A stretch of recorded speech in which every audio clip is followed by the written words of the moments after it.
and Jubal's second date update. Business conventions are good for 3 reasons. 1, you get to learn new techniques about whatever industry that you're in, maybe help you increase your business.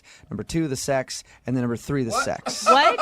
Those are the 3 reasons that business conventions are really, really good. What are you talking about? Anytime you meet somebody at a convention, you just assume you're probably going to be having sex with them. What are you in the porn industry? Like, No, what it's just- industry are you in? Everybody knows that about business conventions. It's like you're in town for one night, you're for the weekend, and you're just there, and you go and you learn whatever it is that you have to learn for the day. Then you go out drinking at night, and usually probably hook up with somebody. All right. And that's where James, who's on the phone today, he met the girl that he wants to call at a business convention. So I'm assuming that they slept together.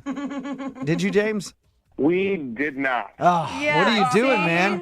Come on, it's a convention girl. They're so easy. I guess I don't know if that's true yet. Oh, Yeah. okay. Is that the way it is? You know what? I haven't been to a business convention in a long time. I was at a marketing company for like a couple years, and it was terrible. But that's what I remember always thinking every time I had to go to a convention. I was like, I'm going to get lucky. Did you ever? By myself? Sure. But that's just, So there's no fact at all to what you're saying. are business conventions like what I think they are? You know, it's a lot of people. We're trapped in a space. You know, when you get out, I guess things could happen. It happened for me this time, but, you know. Why don't you tell us a little bit about the girl that you want to call today? Yeah, her name is Kira. We met at a convention. Really? I come in out of town. Interesting. You met at a convention? Odd. Yeah, Talking we about met at that. this convention. Shock, right? I come in from out of town every couple of weeks. That's where I met her. And we just kind of hit it off. Have you ever seen her before, or? No, this is my first time seeing her, was at this specific convention. Okay. And did you guys actually go out on a date, or did you just hang out all day at the convention? Well, we hung out, and then I said, hey, do you want to grab, some dinner tonight? I'm leaving tomorrow if you want to grab dinner tonight. And she said, yeah. Was it clear that it was a date? Because I feel like if you're hanging out all day with business people, it could just be like, hey, we're both from out of town. We both have to go out to eat. That's when the sex happens. Oh, of course. Sorry. Have you never been in business before, ever? Apparently not. I mean, she knew that this was more than a dinner date. And, honestly, I was kind of hoping that we would end up having a little bit of sex maybe at the end of the night. Yes. There you go. I actually knew that already because I read your email, and it says at one point you started actually asking her about getting physical with each other. What? Yeah, after a few drinks, I did. That sounds so awkward to me. Well, I mean, we're having a couple of drinks, and I felt comfortable. I felt like she was comfortable too. So it wasn't. I guess look back at it, it was not the kind of move I should have made. How did you approach that with her, though? What'd you say? I was just like, how about I got my room key. Hotel's right next door. I was trying to be sly, and it was not sly. What did she say to you back? She kind of got a little uncomfortable and was ready to go, and I felt awful. I'm a human, and I offered to walk her back to her hotel, and she said no thanks, and got a cab, and I just went back to my place, and I tried to reach out. I did because I felt bad, and I haven't heard from her. What'd you do by trying to reach out? You text her or call her? Yeah, sent her a text. That seems to be the easiest way to get a hold of her, and I haven't heard anything. I think the problem was that you actually asked her to go to your hotel. Everybody knows the way you approach that is you just slide your room key across the table and wink 3 times. So gross. Lesson learned. And then you go, and then she'll just pick up on that hint. I mean, all joking aside, I really, really liked this girl. And I mean, that's why I wrote in, because I want to try to make this happen, Okay, so do you want to apologize to her for being maybe a little too forward and then ask her for a second date? Absolutely. I want to apologize, and I want to see if I can't get a second chance, Mm-hmm. You feel like she got the wrong impression. Yeah, that's not really me. That's not really you, but if she would have said yes to going back to your room, you would have absolutely done it, right? Yeah. So it's you He's sometimes. So sometimes that's really you, but you would actually like to date her. I mean, there's 2 sides to each person, right? Yeah. Before all that happened, I really do think we had an actual connection, and I'm very interested and attracted to her. So you think you just messed up by trying to get it back to your room same night that you met. I totally messed up. I mean, we were drinking, and I mean, you know how it is. You take signs that might not be there, you know? Yeah. All right, well, we'll play a song, come back, call her, and get your second date update, all right? All right, thanks. All right, hang on. Moving 92.5. Brooke and Jubal in the mornings. Second date update. We've got James on the phone with us, and today he wants to call a girl named Kiera. They met at a convention. He thinks he screwed up their first date because during dinner, he asked her if she wanted to go back to his hotel room. Mm-hmm. Not to, like, check out the great deal on Wi-Fi that they have there or the great amenities. To do stuff that adults do with each other in hotel rooms on occasion. Yes. And she turned him down and said no and hasn't talked to him since. But he'd like to get her on the phone because they met at this convention. He's in town once in a while. He wants to go out with her again, like on an actual date and not just try to, get some butt. Okay. So, Butt? yeah. God, that is one sexy way to put it. Oh, my All right, God. How could a James. girl say no? You're about ready to give her a call and see if you can do some damage control and get another date? Let's see what happens. All right. The tough part about this for you is convincing her that you're not just interested in sex. Right. Because you already went there, so how do you go back and be like, no, I promise that wasn't the only thing that I'm interested in. I would actually like to date you. Charm? Yeah, maybe. You think you have some of that, James?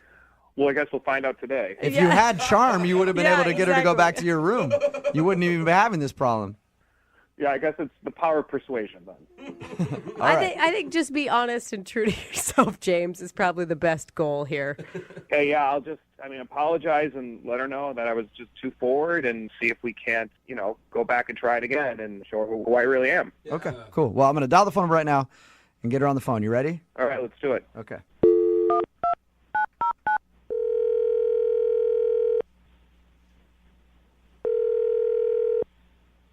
Hello, Hi, can I speak to Kiera, please? speaking. Hi, Kiera. This is Jubal from Brooke and Jubal in the Morning. How are you? This is who? Jubal from Brooke and Jubal in the Morning? Jubal. I'm sorry, I don't know who this is. Okay. I'm calling from Brooke and Jubal in the Morning. It's a radio show. Okay. One of our listeners recently emailed us about you, asking if we could get you on the phone.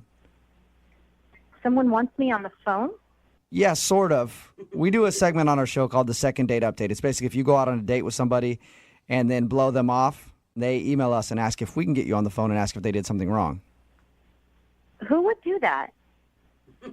His name is James, and you recently met him at a convention. God, really? Yep. James emailed us and asked if we could get a hold of you because you're apparently not answering any of his text messages. Did you like James at all? Well, I liked him on our date until the very end, but no. Are you talking about the point where he asked if you wanted to go back to his hotel room? He told you that? Yeah, he did. Yep. He told us because we asked him about your date and about meeting you. He said that he really liked you, but he also felt like he kind of overstepped his bounds there, and he felt bad about it. He kind of overstepped his boundaries? Did he tell you everything? That's all I know is that you guys met at a convention, went out for dinner, and he asked you to go back to his room, and that's the last he heard from you. That's all he told us. Okay, so did he tell you towards the end of dinner, and I understand we had both had a couple of drinks, but did he tell you that he said to me, hey, I'm in town every couple of weeks, and I would love to have you as my friend with benefits. That is seriously what he propositioned you? He was already trying to get me back to his place that night, which I figured out. Yeah. I'm not stupid. It's not my first convention, but just be like, hey, baby, I'm in town every couple of weeks. You could be my regular friends with benefits? What the hell is that all about? Is that really how he said it? Because that's not how he explained it to us at all. Well, I'm sure he's being all sweet when he explains it to you guys. He doesn't want to sound like a f***ing dick.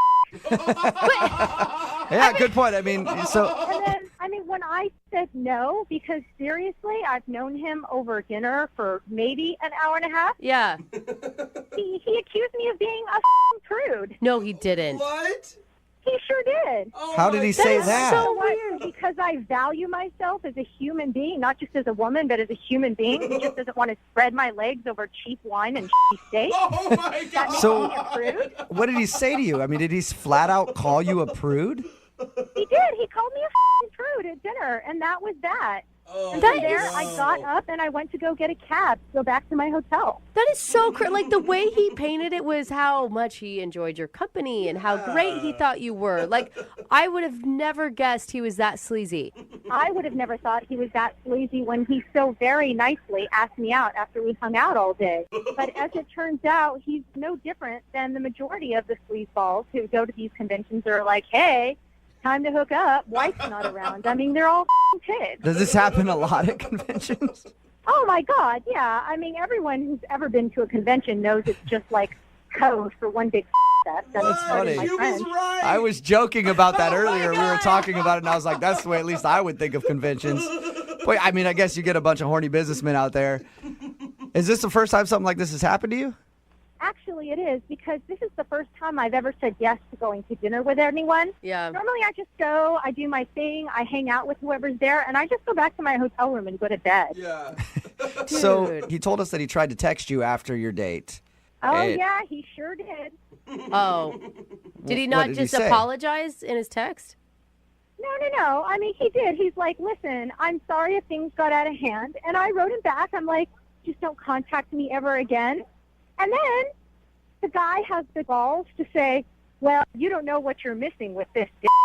And I'm like, what? That's so He really gross. said that to you? He really, I still have the text message. Wow. my gosh, that is He so- left all of that out. It didn't, from his side of the story, it sounds like he was very sweet to you after, like, I really apologize for asking you to go back to my room. That was so wrong of me. Wouldn't you love to just kind of talk to him about it, though?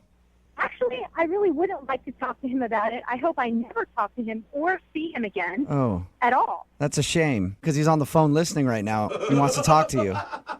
What? Yeah. Kira, don't you think you're like over-exaggerating this? No, I seriously am not over-exaggerating. I have those text messages that you sent me, and you're like a foul, crass pig, and I don't want All right, to talk to you anymore. Kira, please, just hang on 1 second, all right? I apologize for those text messages, and, it isn't really me, but, I mean, at the same time, we were both drinking a lot. I don't remember sending you that text message. I remember apologizing, but I don't remember saying anything about my I wouldn't do that. I thought it was just another piece of proof of what a disgusting pig that you are, that I saved it, showed it to all the women that I know that are going to the convention in a week to make sure that they didn't as much as even say hello to you. That's so awesome. But you know what? You were the one that went out with me. Didn't you just say that you knew that's what these conventions were all about, and yet you came out to dinner with me? You can't place this all on me. What? I went out to dinner with you. I didn't go back to your hotel room with you and then suddenly become a prude. There's a big difference when you learn it. Well, but here's the deal. You got me going. We were there together, and then all of a sudden you're going to walk away? That sounds like a prude to me. What? We were drinking. You were flirting. You were trying to get me going, and you got me going. Oh my gosh! Oh, that's James, so gross. why do you have to my say God. it like that?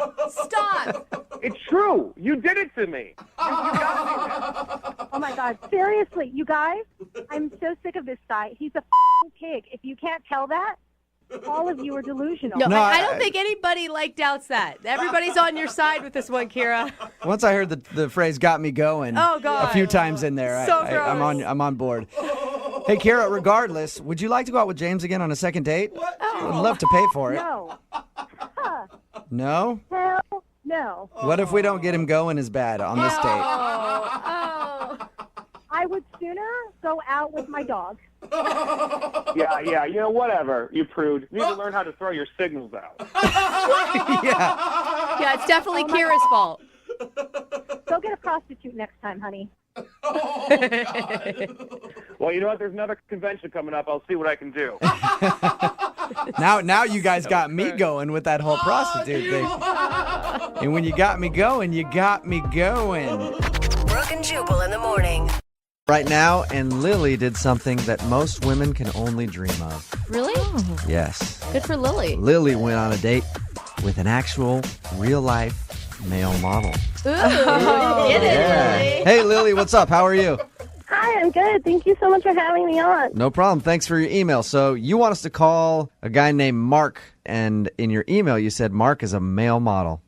Yeah, like a real model. Like a real one. Like what is he not just a guy with a camera who describes himself as a model. Or the people I used to work with at a certain retailer, which would call themselves models. Yeah. Does he have like legit like photo spreads and stuff? Yeah, he's got like a huge book of his work. I saw some of it. He's so hot. And he's been like an online spread. Did he bring that on, Lily, did he bring that on the date?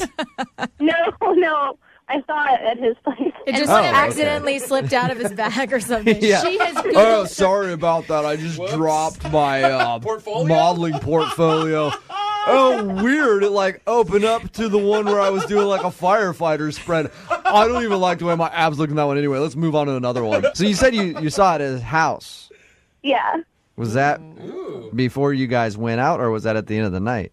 that was at the end of the night. Oh, Lily, Nice, this Lily. is a good date. Where did you meet him again? I met him through a work friend. She was like, "You should meet my friend. He's so cute." All right. So we know how the date ended, obviously. Mm-hmm. How did the rest of the date go? What did you guys actually do? It was so good. We went to this like dinner and we talked, and he's like so hot. His biceps are like the size of cantaloupes. Lily, was there? I mean, did you have a connection with him besides a physical attraction? No, we did. Like we talked a lot about stuff. He was just like really polite and like asked me questions about myself and like seemed like he was listening. Did he only eat a salad because he couldn't take in that many calories?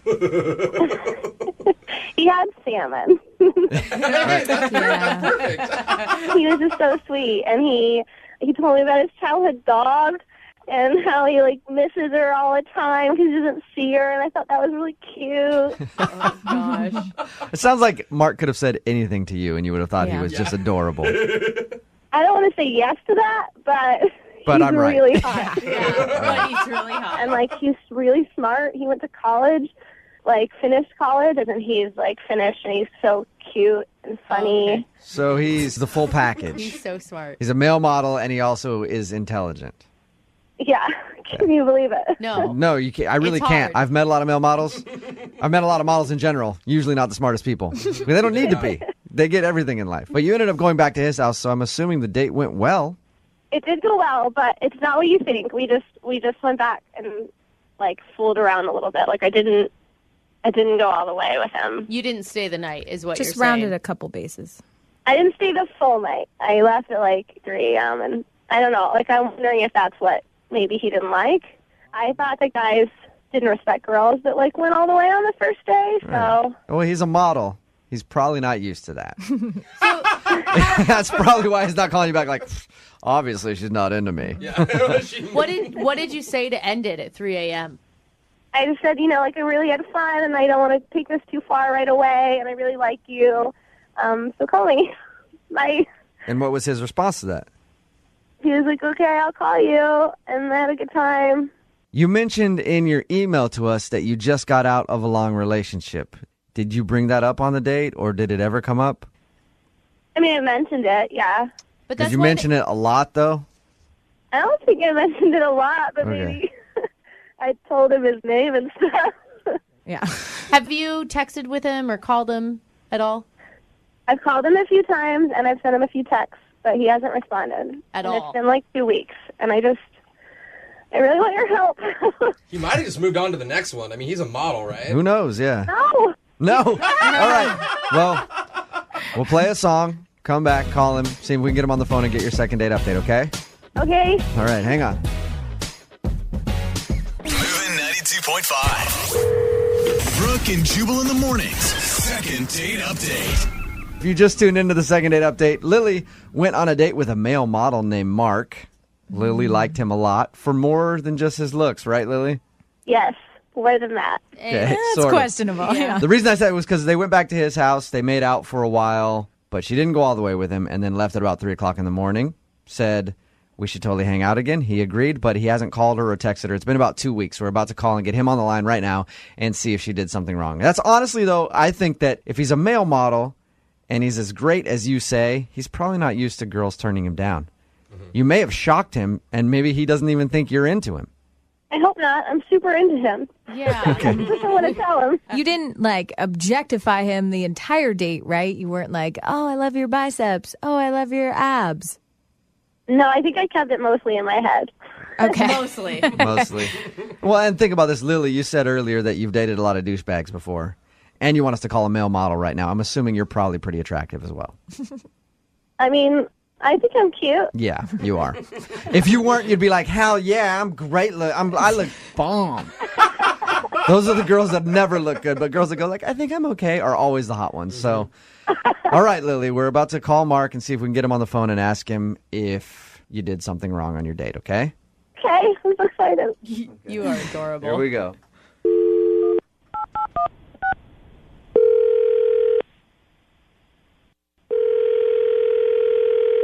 Hey, this is Mark. Hey, Mark, how are you? I'm okay. Who's this? This is Jubal from Brooke and Jubal in the morning. Am I on the radio right now? You are. How are you? I'm good, man. What can I help you guys with? Oh, we were just looking for a male model, and somebody gave me your number. We need some modeling work done for the radio station. You got a pen and a piece of paper? I can give you my agent's number. I prefer to call you directly because I need you to come in, take some photos with just me, and then let you know if you're the right guy for the job. Are you okay with that? Doesn't work like that. I have a website through my management company if you want to go and Yeah. No, I've been pictures. I'm sure you'll be happy with it. I've been to your website. I spent a lot of time on it, Mark, and I want to meet you. Now you're getting creepy. Hey, Mark, I'm actually calling you because you recently went on a date with one of our listeners, but you haven't been calling her back, and she wants a second date, and they wanted us to get a hold of you. Uh-huh. Her name is Lily. Look, I don't know. I don't really feel comfortable talking about it. You know what I mean? I want to be sensitive to her feelings and all that stuff. Yeah, but Lily wanted us to call you. So really, honestly, like, if it hurts her feelings, that's her bad.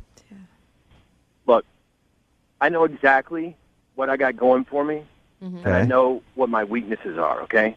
What your weaknesses The are. problem is that sometimes I go out with girls, they find out I'm a model, and they're just super into it. And that's not my thing, you know what I mean? Like, you got to be able to roll with me and just be okay with the fact that, like, I'm a really good-looking dude. It's just, you got to get over it. You know what, Mark? Hey, man, we are like brothers right now. I feel the same way all the time. It's just like, hey, you got to understand, right? Right, stop talking about it. We get it. You think that she's only into you because you're a model? From the second I told her that I was a model, she wanted to see pictures of me. She, like, the whole time we were at dinner, she was Googling me. Oh. Wait, Mark, she Googled you at the dinner table? Yeah. Yeah. That's weird. Did you tell her, Mark, were you honest with her? You're like, come on, that's not what this is about right now. Because she said really nice things about you, like about how smart you were and that you went to college. I know I'm a smart guy. I know I'm a good conversationalist. I know I'm really good looking. I know that girls like to think that, like, they're going to have this piece of candy on their arm. Sometimes it bothers me when girls get fixated on that. But Mark, if you weren't attracted to her, why did you bring her back to your house? Well, I mean, that's different. You're still a guy. You didn't say hey, you you wasn't might be attracted to her. Yeah, you might be a smart, good-looking, funny, great conversationalist, but at the end of the day, you're still a dude, see. and sometimes dudes will do what we do. You got to do what you got to do. There it is. So the next day, I woke up, and I had, like, I don't know how many notifications. She had gone through, I have, like, 1,000 pictures on Facebook, okay? Uh-huh. She had gone through and liked every one of them. Oh, no. All right. You can't do that. That is a little much. You can't do that to anybody, not even a model. Especially if you like somebody's picture from like 2 years ago. Yeah. That's the worst. All of a sudden it shows how much you were stalking their profile. Mark, if you could say anything to Lily right now, what would you say to her? Relax. It's all good. You're going to be okay. You're going to be okay. Hey, Mark. Oh, gosh. Lily is actually on the phone and heard what you just said. Relax. It's all good. What does that even mean, Mark? Oh, my God. You guys, seriously? Whoops. What is the big deal? So I liked some of your Facebook posts. You're going to call me out for that and make me sound like a stalker because I was, like, interested in you and I Google searched you? Like, that's not a crime. Look, I don't want to hurt anybody's feelings, okay? You got them to call me and ask me. Yeah, well, you did hurt my feelings because I thought we were, like, having a serious connection, and you just made me sound like some kind of crazy girl who followed you home or something. We had a great date. I don't think you're crazy. You're making me sound like this nutcase. I don't think there's any kind of imbalance going on. I just don't think you can handle the heat. You know what I mean? I mean, it's like... you gotta be able to stand up to it. That is awesome, Mark. He's great, dude. Lily, can you handle the heat?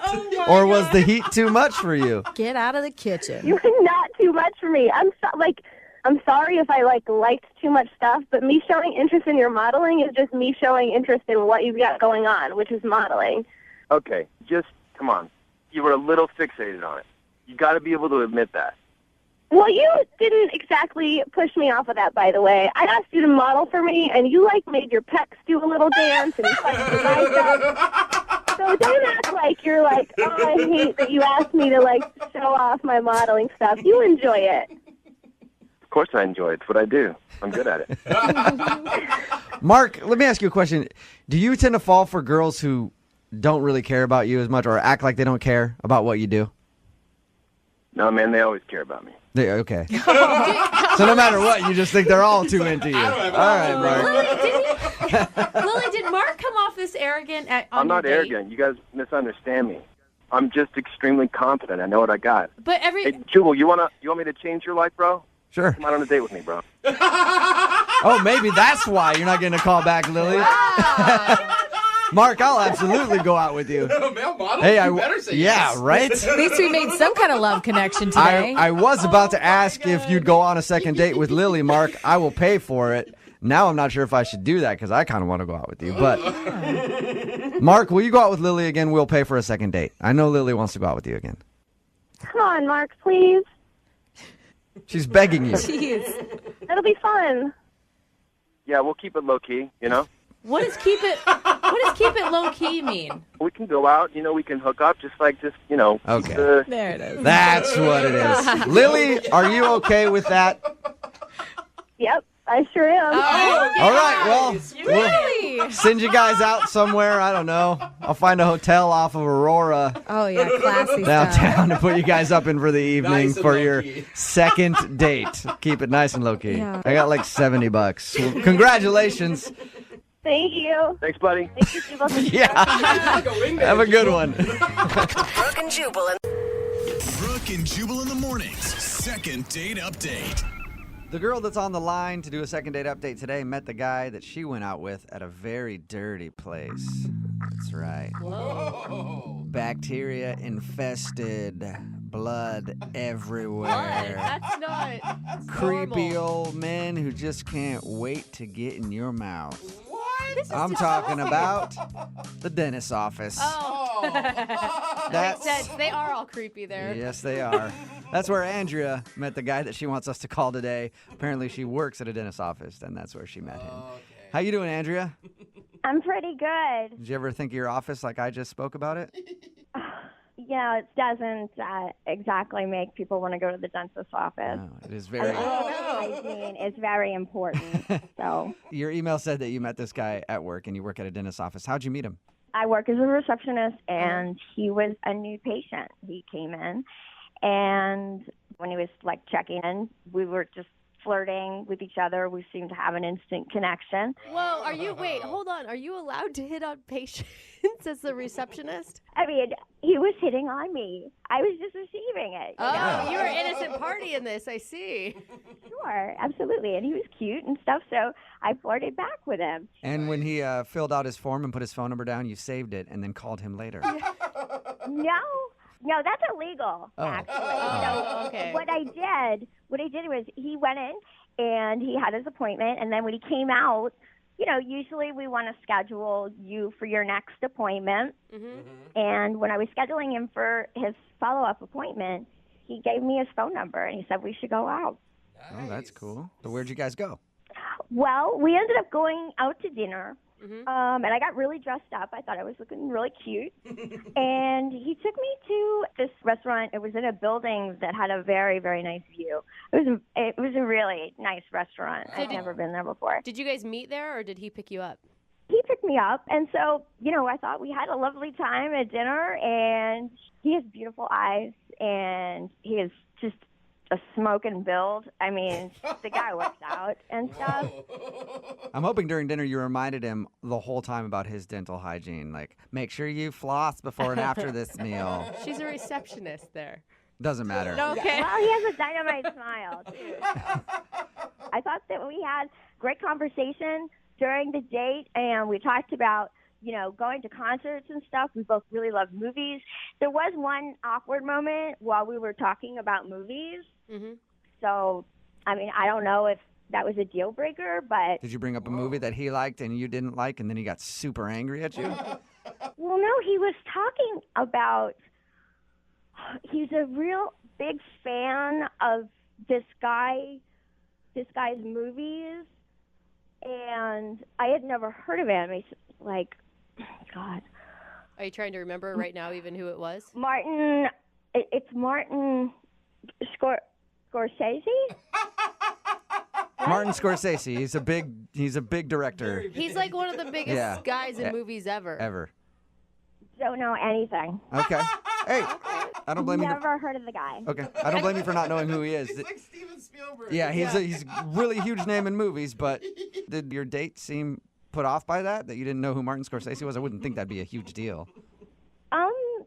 Well, it made me feel just kind of ditzy and stupid and like kind of insecure that I didn't know who this guy was. Yeah. So, Did you? I don't know. Maybe that's it. You didn't pretend like you knew him though. Like you were honest. Well, he kept trying to tell me his name, and I kept on trying to give it back to him, like pronouncing it over, and I don't know why. It's a tongue twister for me. It is Try hard and to say it for us right now. Scorsese? It's Scorsese, Martin Scorsese. Scorsese? No, not Stacy. Scorsese. I'm not hearing it. I guess correctly or something. Is there a T in it? No, there's no T. There's some names that people have trouble with no matter what. Obviously, you have trouble saying Martin Scorsese. I guess so. I could see how if you're going to claim to be a real movie lover and you not know these things, that it could maybe make you come off as a liar. I know who Julia Roberts is. Good. Okay, there we go. You just like different kinds of movies. So how did everything end with this guy? We concluded the date. I mean, after dinner, we actually walked around for a little while and seemed to be okay. But the date ended with just a hug, and I haven't gotten a call back from him. Would you have kissed him if you went in for the kiss? Sure. So were you disappointed that it was a hug? Of course I'm disappointed. I told you he had a hot butt. All right. And how long has it been since your date? 2 weeks. 2 weeks. All right. Well, we'll play a song, come back, call him, and get your second date update, okay? Okay. All right. Hang on. Moving 92.5. Brooke and Jubal in the mornings. Second date update. For those of you who don't know what this song is, it was a song made famous by the movie Goodfellas. A very huge movie directed by one Martin Skorbensky. Or Martin Shorshinsky. You were really Or good. Martin Skormy some sashimi sushi. Yeah, I don't like know that one. exactly how to say his name, but he's a very, very famous man in Hollywood. And he's the reason that Andrea, the girl who's on the phone for a second date update, thinks that she's not getting a call back today. She was out on a date with a guy named Austin. They were having fun. They brought up movies. He brought up that he's a big Martin Scorsese fan. She had never heard of Martin Scorsese and still can't figure out how to get her to pronounce his name correctly. But she thinks that he's not calling her back because he might have thought that she was kind of ditzy or whatever. Yeah. Andrea, are you ready to go? I am. Have you figured out how to say the name yet? Scorsese. No. Oh. That's a mixture between him and Patrick Swayze, who is no longer with us. Anyway, we're getting closer to you getting it correct. All right, I'm going to dial the phone number right now and see if we can get him on the phone. Here we go.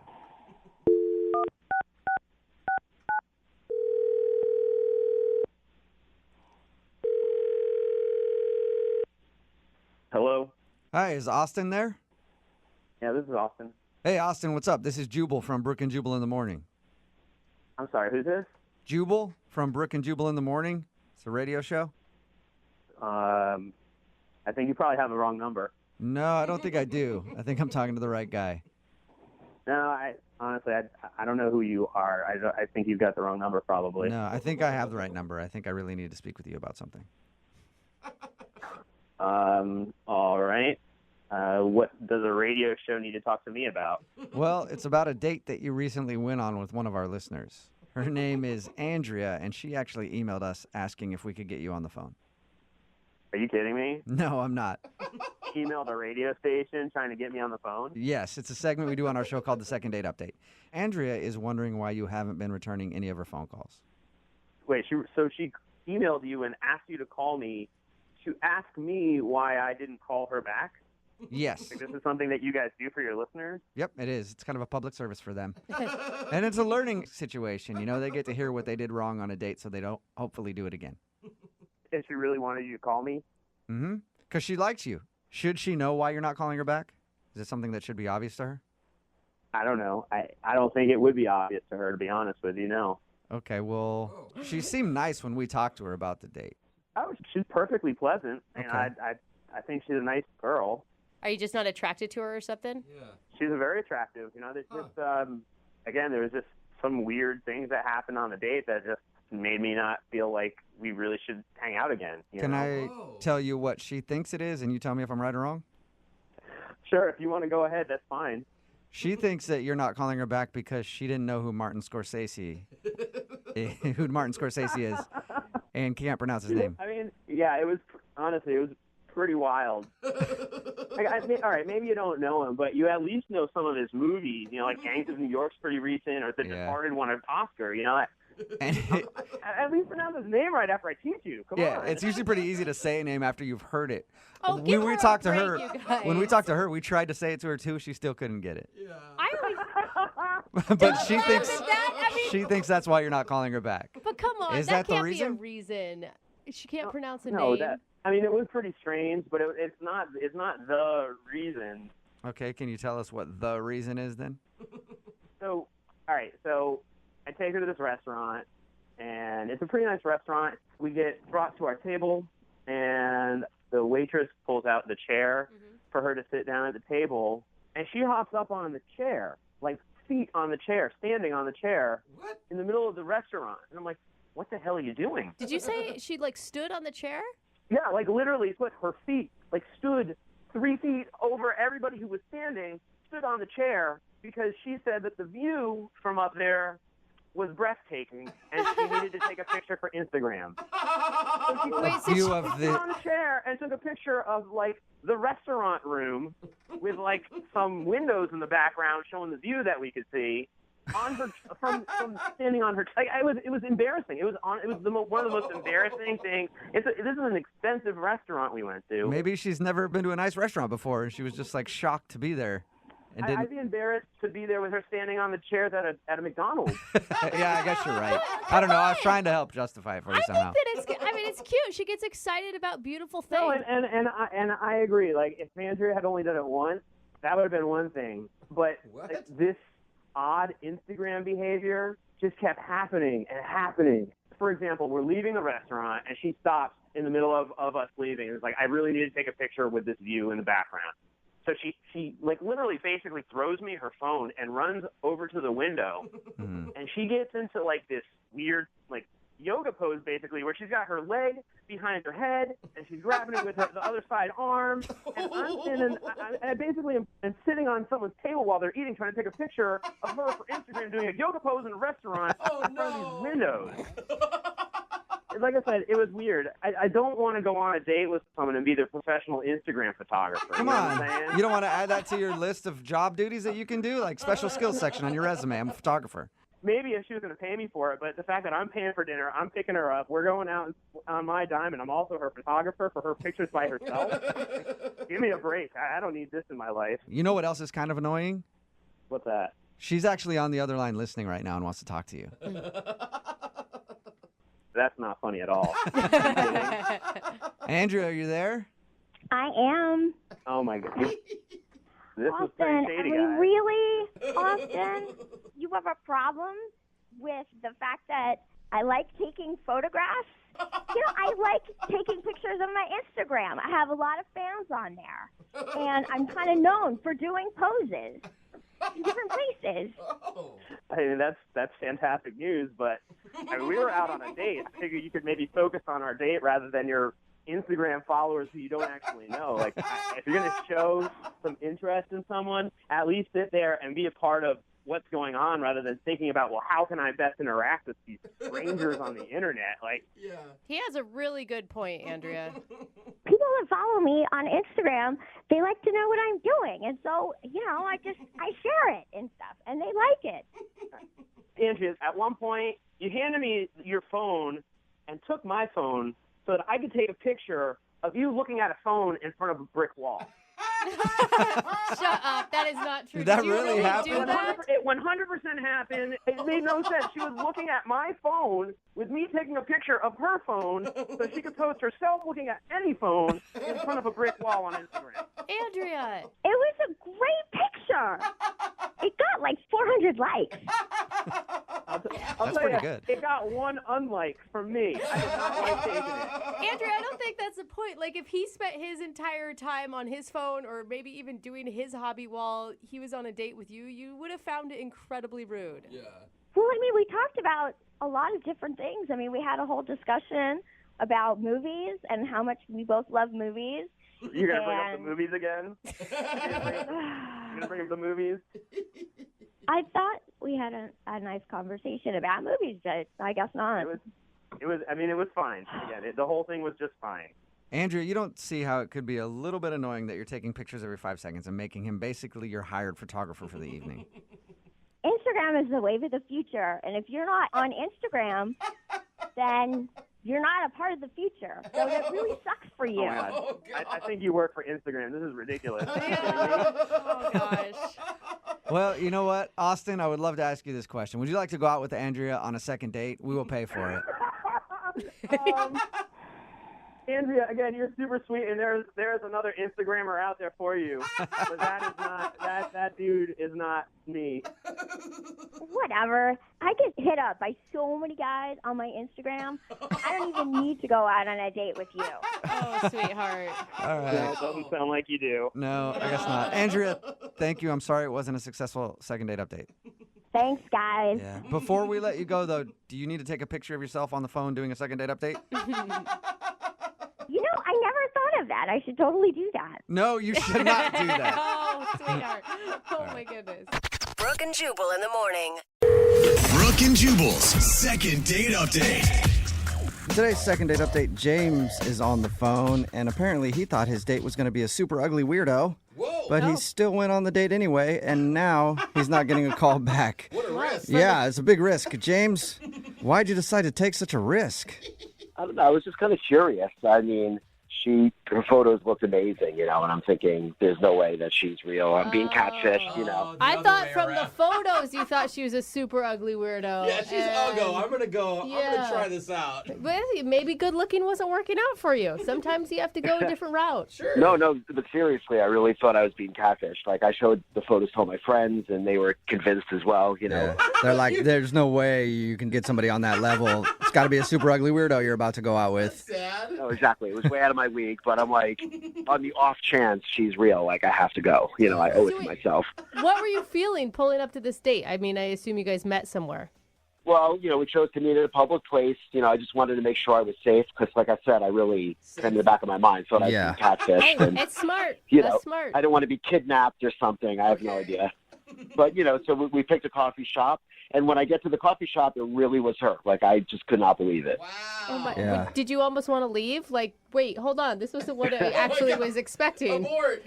No, I know. Nothing like, things never work out like this. So I was excited. And I told her right away. I was like, I thought, I was being catfished. So I can't believe that, you're real. And then she took off a mask and she's like, nope, I'm a super ugly weirdo.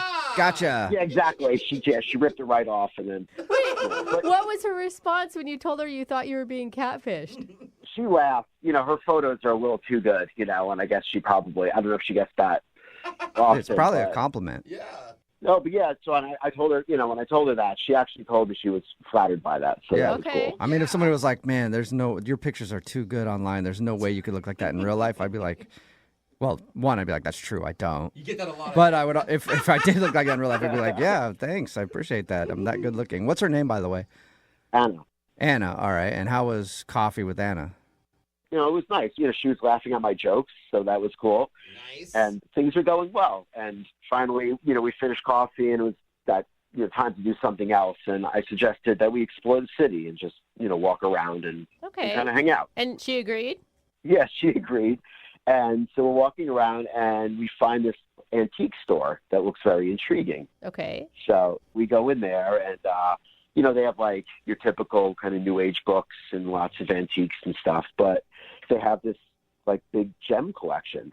So quick backstory, my grandmother's really into gems and crystals and stuff and kind of raised me on them. So I know, a decent amount about it. So we're looking at the gems, and I'm explaining to her different ones and what I know about it. And she's just amazed that I know this, and we're looking at all of them. I decide I'm going to buy her a gem. This is going to be, my big move. You bought her a diamond ring and proposed to her. And I proposed right there. Okay. No, I bought her this rose quartz, and it's a gem for love, right? That's like the rose quartz. So that's kind of nice. I know, right? I was like, all right, this will be great. And she was very flattered. She loved it. And I don't know, from there, it was just kind of, she had, other things to do. It was kind of the end of the date, I guess. And, it ended with a hug. Like, I didn't know if I should kiss her, but I didn't. And was it naturally the end of the date, or did it feel like after you bought the rose quartz, she was like, all right, gotta go? I know it sounds like that, but it wasn't that. It was just kind of a natural ending to our date. Okay. Good. But I haven't heard back from her, honestly, since that hug. And I kind of keep going over to my mind, like, should I have kissed her, or, should I have just made a date right then and there for, like, a second date? My friends told me play it cool and wait a few days, but I don't know. The more I think of it, my friends are just kind of idiots, and they're all single also. Yeah, exactly. Take advice from them. You don't think maybe, like, you gave her a gem for love and the L word might have scared her away too soon? Maybe, but I just feel like it's not like I just dropped down on one knee and proposed. That's actually the name of the gem. It's a gem for love. So you didn't give it to her and was like, I love you, and that's why I'm giving this love gem to you. Exactly. Like okay. I don't know, though. Right? I'm kind of with... it feels like a lot to me. Like, wasn't there like a gem for happiness you could have picked, or a gem for like gratitude, or some other lovely feeling? A gem for let's have a second date. Yeah, exactly. I don't know if there's a second date gem, but we'll... A gem to text me back. That would have been nice. All right, we'll play a song and then come back and call her and get your second date update, okay? Yeah, any help you can give me would be great. Okay, we'll call her right after this. Hang on. Moving 92.5. Brooke and Jubal in the mornings. Second date update. Today's second date update makes you realize how distrusting people are when it comes to dating, especially online. As soon as you see a picture of somebody who you think is hot and normal, instantly you're like, nope, that's way too good to be true. It's some creepy dude in his mom's basement who's trying to steal my money or other things from me. I don't want to meet up with them. And that's what happened to James, who's on the phone for a second date update right now. He met this girl named Anna online, thought she was gorgeous and everything about her was cool, so he was convinced that he was being catfished. But he actually wasn't catfished. She showed up for coffee, and she was exactly like her profile advertised, and he was obviously excited about that. They had coffee, and then they walked around for a little bit, went into a store where they had a bunch of, like, rocks for sale, and I guess he's a big rock dude. He loves rocks and gems, and he even bought her a rose quartz rock to signify love or whatever. Oh, wow, I think that's how they describe it. This is for love or whatever. God, you're so romantic. And they had a hug, ended the date, and he hasn't heard from her, and he's not sure why. The one thing I didn't ask you, James, you were, shocked that she looked like her pictures. You looked like your pictures too, right? Yeah, of course. Okay. And I mean, I still just can't get out of my mind. Like, what did I do wrong? I mean, do you think I should have just kissed her right there when I gave her the gem? What do you think? I mean, I would have had to have been there. Yeah. I'm going to go with overkill. Yeah. Like the love rock and a kiss. It felt... Right. Yeah. Okay. I mean, if you're worried that the rock did too much, the kiss would have really pushed you over the edge. I mean, so you think I should have kissed her before I gave her the rock? Yeah. I think you should have kissed her as soon as you found out that she wasn't catfishing you. Just, oh, thank God, and then kissed her. Well, I'm going to dial her phone number right now and see if we can figure it out for you, okay? Okay. All right, here we go.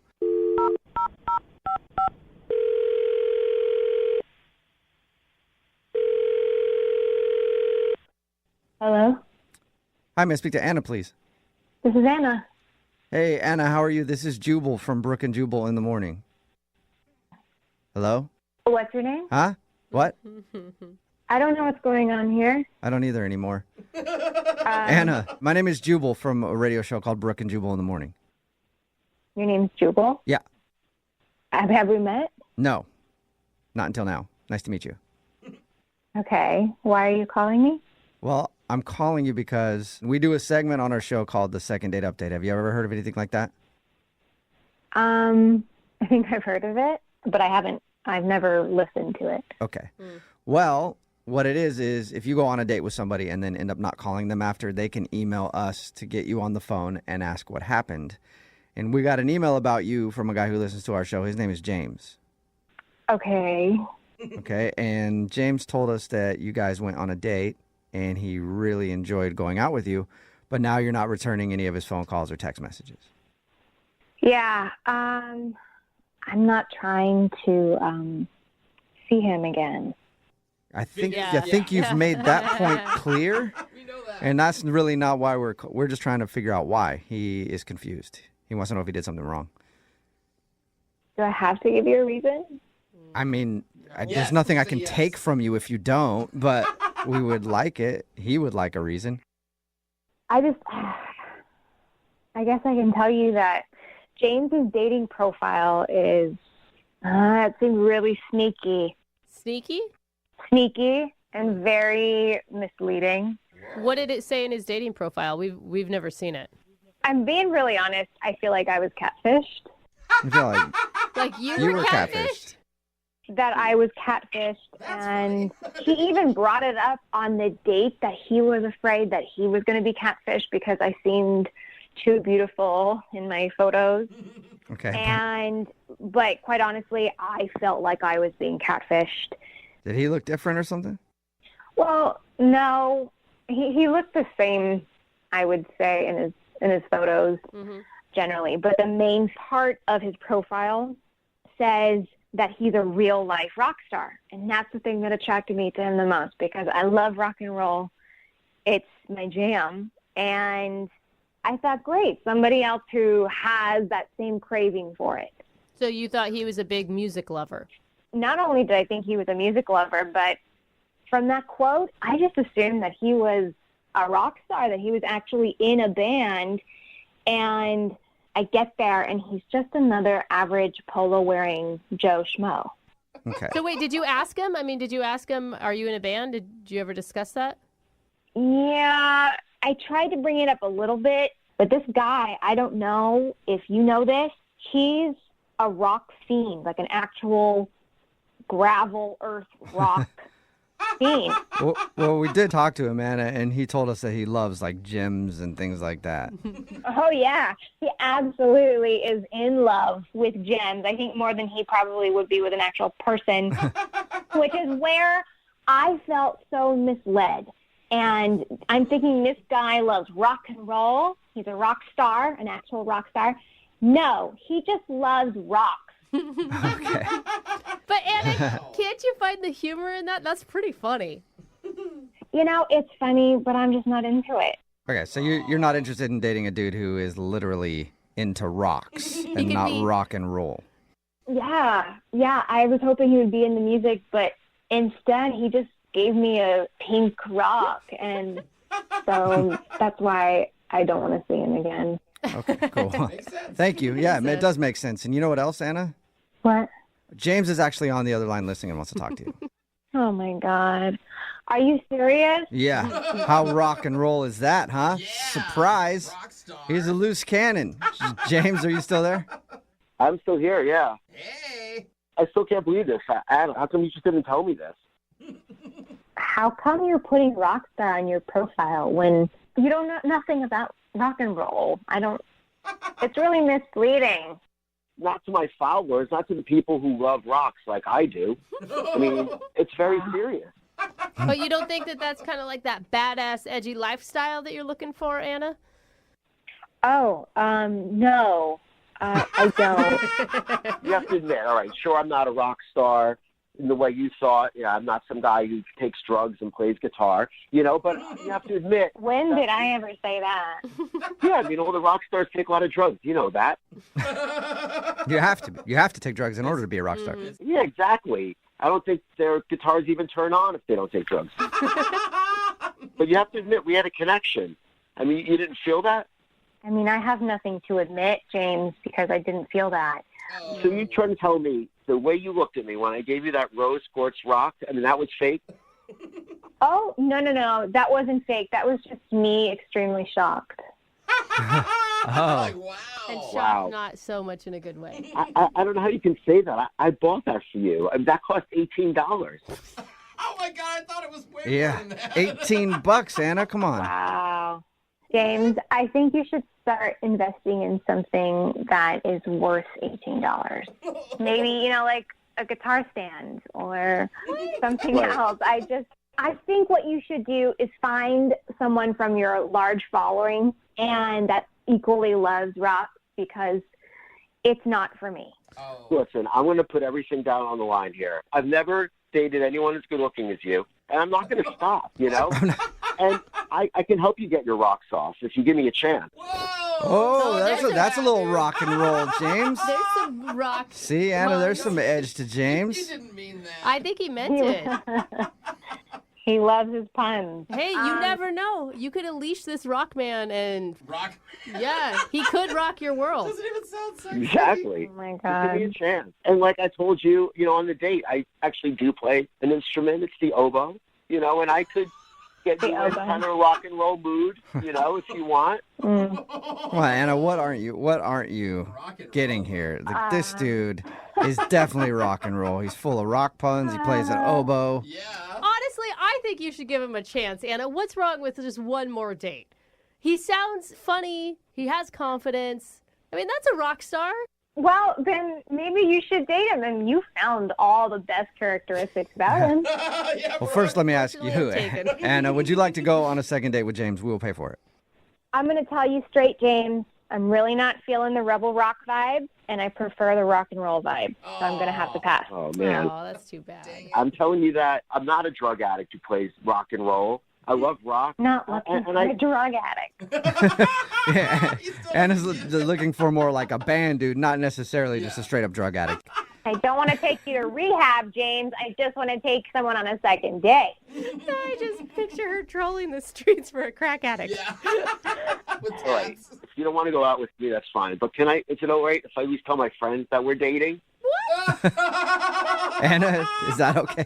He looks cool. Come Yeah, on. You can't be that desperate. I really am that desperate. Like, I'll just pretend we're going out for like 2 or 3 weeks. I mean, we sleep together all the time, obviously. But then, Sleep together. and then I'll just tell them I broke it off because you didn't love rocks or something You like that. broke it off. All right. I guess you're kind of funny. You can go out for 2 weeks with me with fake me, but then you're going to have to end it, James. Is that a deal, James? All right, thank you. Yeah. I feel like that's All a right. win. Yeah, that is a successful second date update. You didn't get a second date out of it. You got a fake girlfriend for 2 weeks. Congratulations. Thanks, guys, for all your help. And I swear, you're not going to be sorry about this. You're going to have a great next 2 weeks. Brooke and Jubal in the morning. The text in at 78592 says, the guy sounds like a rock star to me. If you missed today's second date update, James and Anna went out for coffee after they went to a rock store where he bought a rose quartz rock for her, which is supposed to symbolize love. And he wasn't wondering why she wasn't calling back. When we got her on the phone, we found out the reason she wasn't getting back to him was because when she met him, she thought he was into rock music because on his profile, he called himself a rock star.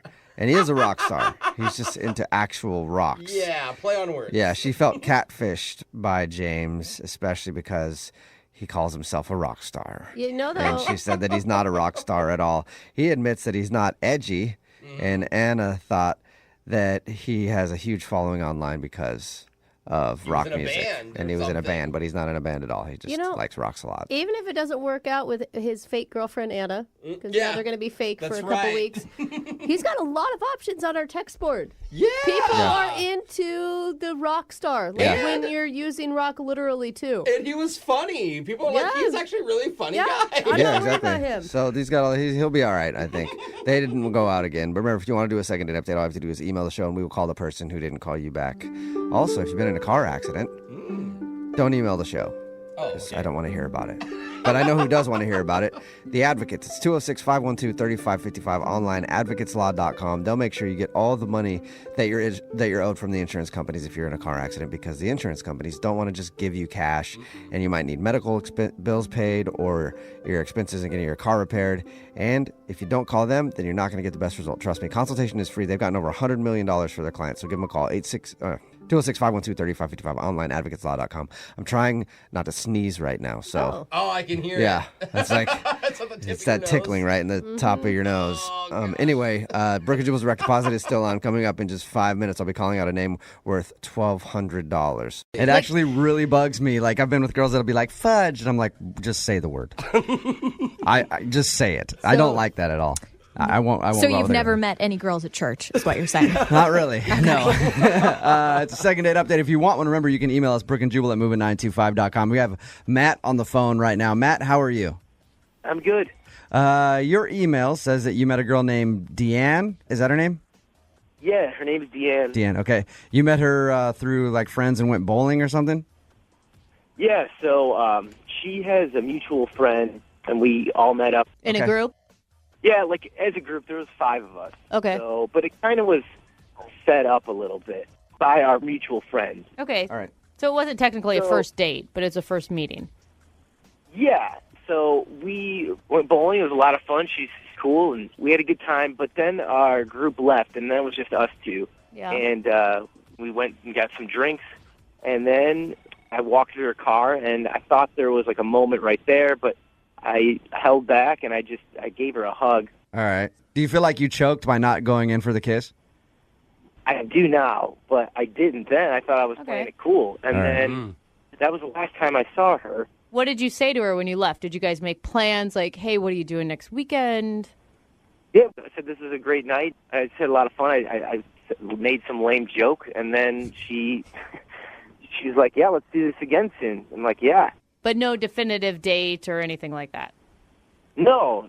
And we've been trying to contact her, send her text or voicemail, and Matt, how much have you tried to contact her? not more than 3 times. Okay. A day, right? An hour. The thing is, I did do one thing that I'm a little worried about. I did send her some flowers.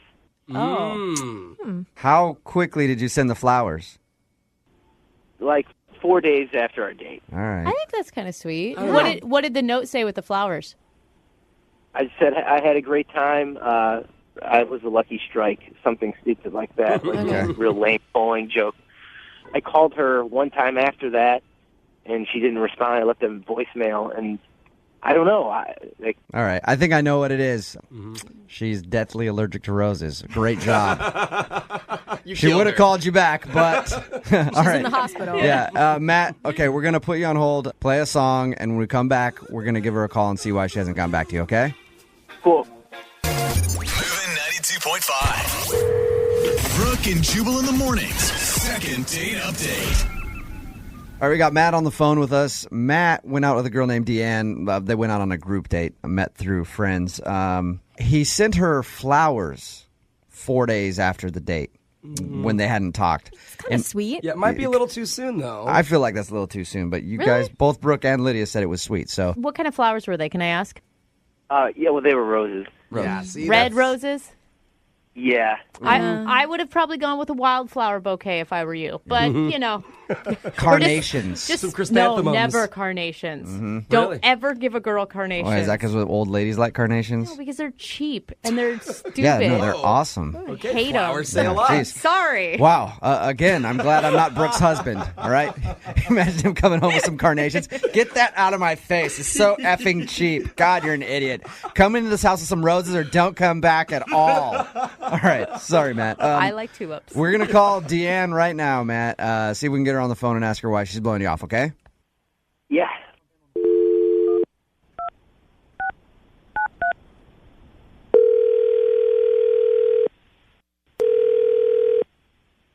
Hello? Hi, I was looking for Deanne. Yeah, can I help you? Yes, this is Jubal from Brooke and Jubal in the morning. I'm moving 92.5. How are you? I'm fine. Where are you from again? We are from a radio station, moving 92.5. Oh. I do the morning show here. Okay. Sounds like you're not familiar with our show. No, I've heard of it. I just don't know why you're calling me. Okay. That's a great question, Deanne. We'll get to the bottom of that here. I'm calling you because I wanted to talk to you real quick about a dude named Matt that you know. What? Yeah. You went out like with a bunch of friends and met a guy named Matt while you were bowling, and you guys kind of hung out. I'm sorry. You're calling from a radio station about my friend's friend Matt? Yeah. Yes. So you know who Matt is. Is he in trouble? No, he is not in trouble. We do a thing on our show called the Second Date Update. It's where somebody goes out on a date with someone and then doesn't hear back.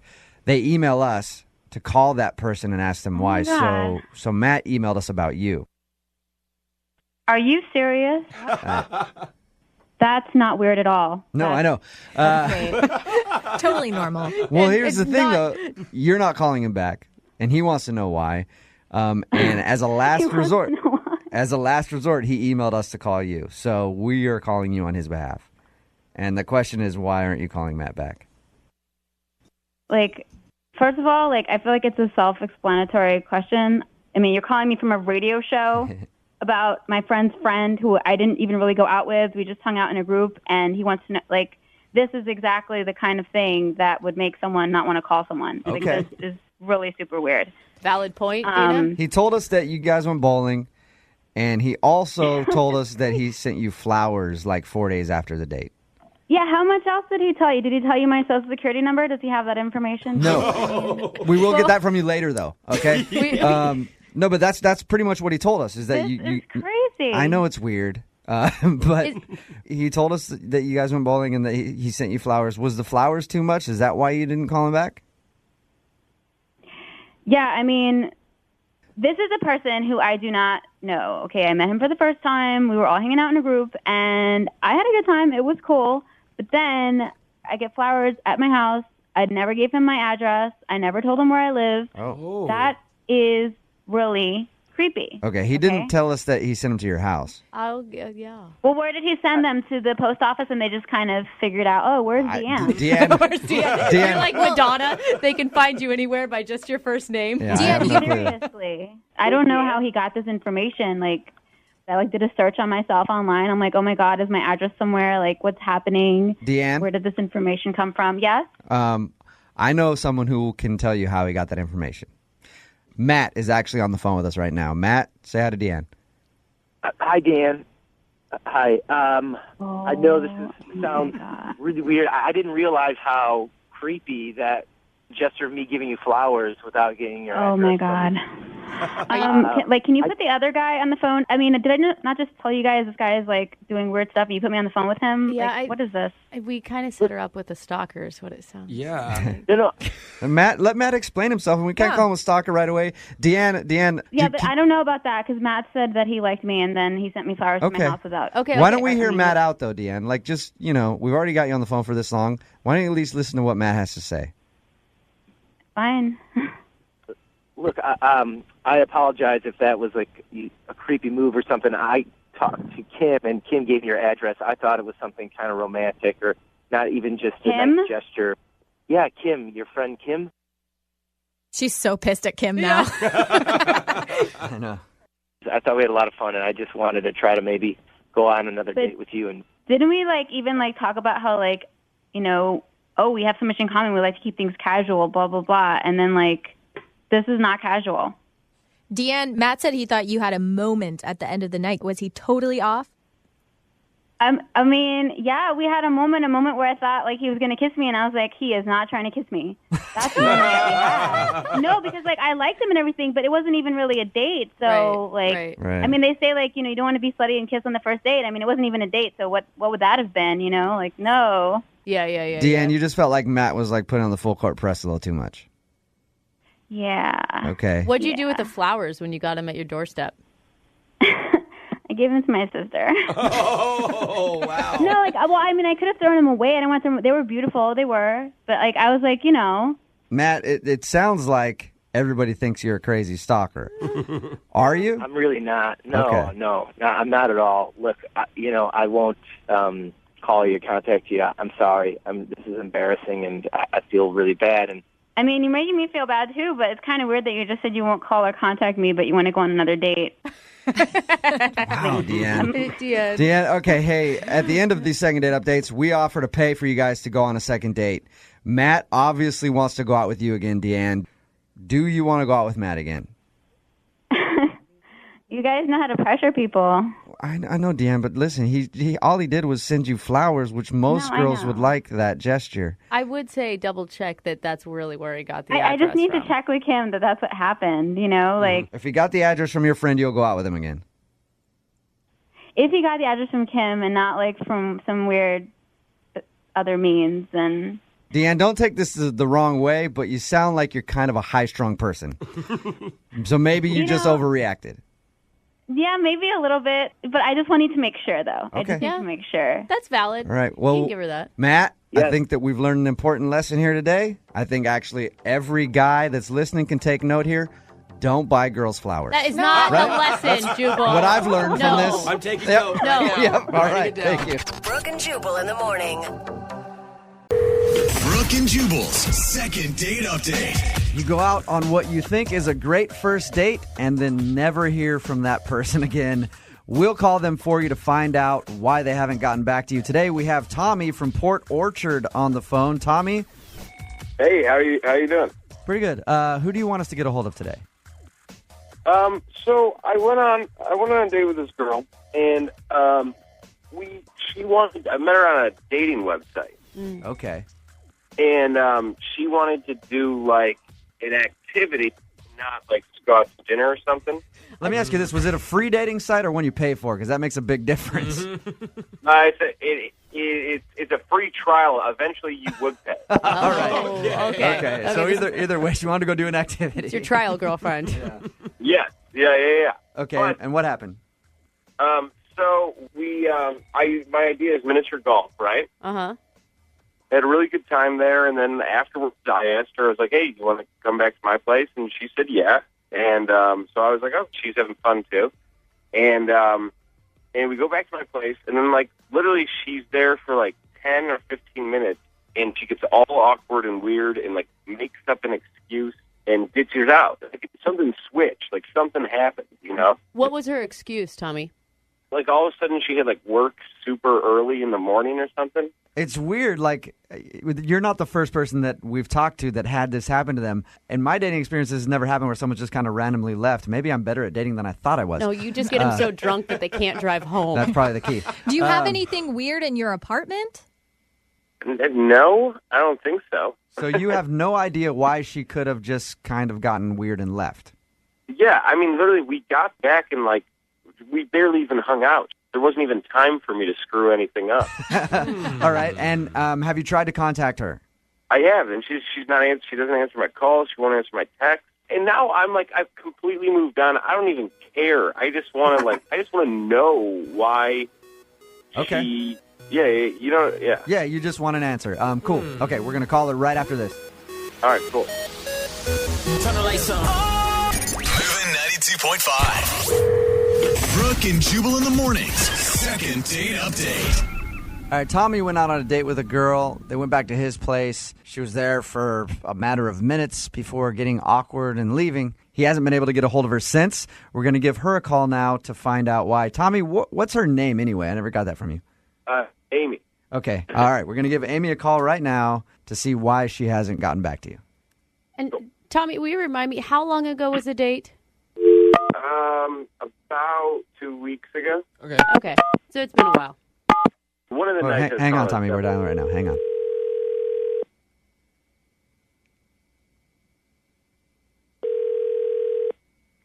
Hello. Hi, is Amy there? This is Amy. Amy, how are you? This is Jubal from Brooke and Jubal in the Morning on Moving 92.5. Who is it? Jubal from Moving 92.5, the radio station. Okay. You went out on a date a little while ago with a guy named Tommy. Yes, I did. And he emailed us wanting to know why you haven't gotten back to him. He said you went back to his place and then you got kind of awkward and just split. Well, that's true. Can you tell us why? Wow, I really wish we wouldn't have done this because it's not like, Well, here's how the can I put this? Like, that I think we're just into different things. That's probably the You're way to into put it. different things. Did you see something in his apartment that made you think that he's like weird or something? Actually, that's exactly what happened. I mean, the date itself was really good. He's a really nice guy, and we definitely, Amy, get to what you saw in the apartment. It's killing me. Sorry. Well, I don't want to make it seem like he's an all around bad guy. But when we ended up going back to his apartment, he was in the bathroom brushing his teeth, which I was like, okay, so that means we're going to be making out. I was ready for that. All right. I was just kind of looking through his movie. I'm laughing just because he's going to be really embarrassed when I say this, but he had like all of his porn just like out with all of his regular movies. That's So awesome. it's like Caddyshack, and then right next to it is like Position Impossible. And I was like, wait, what?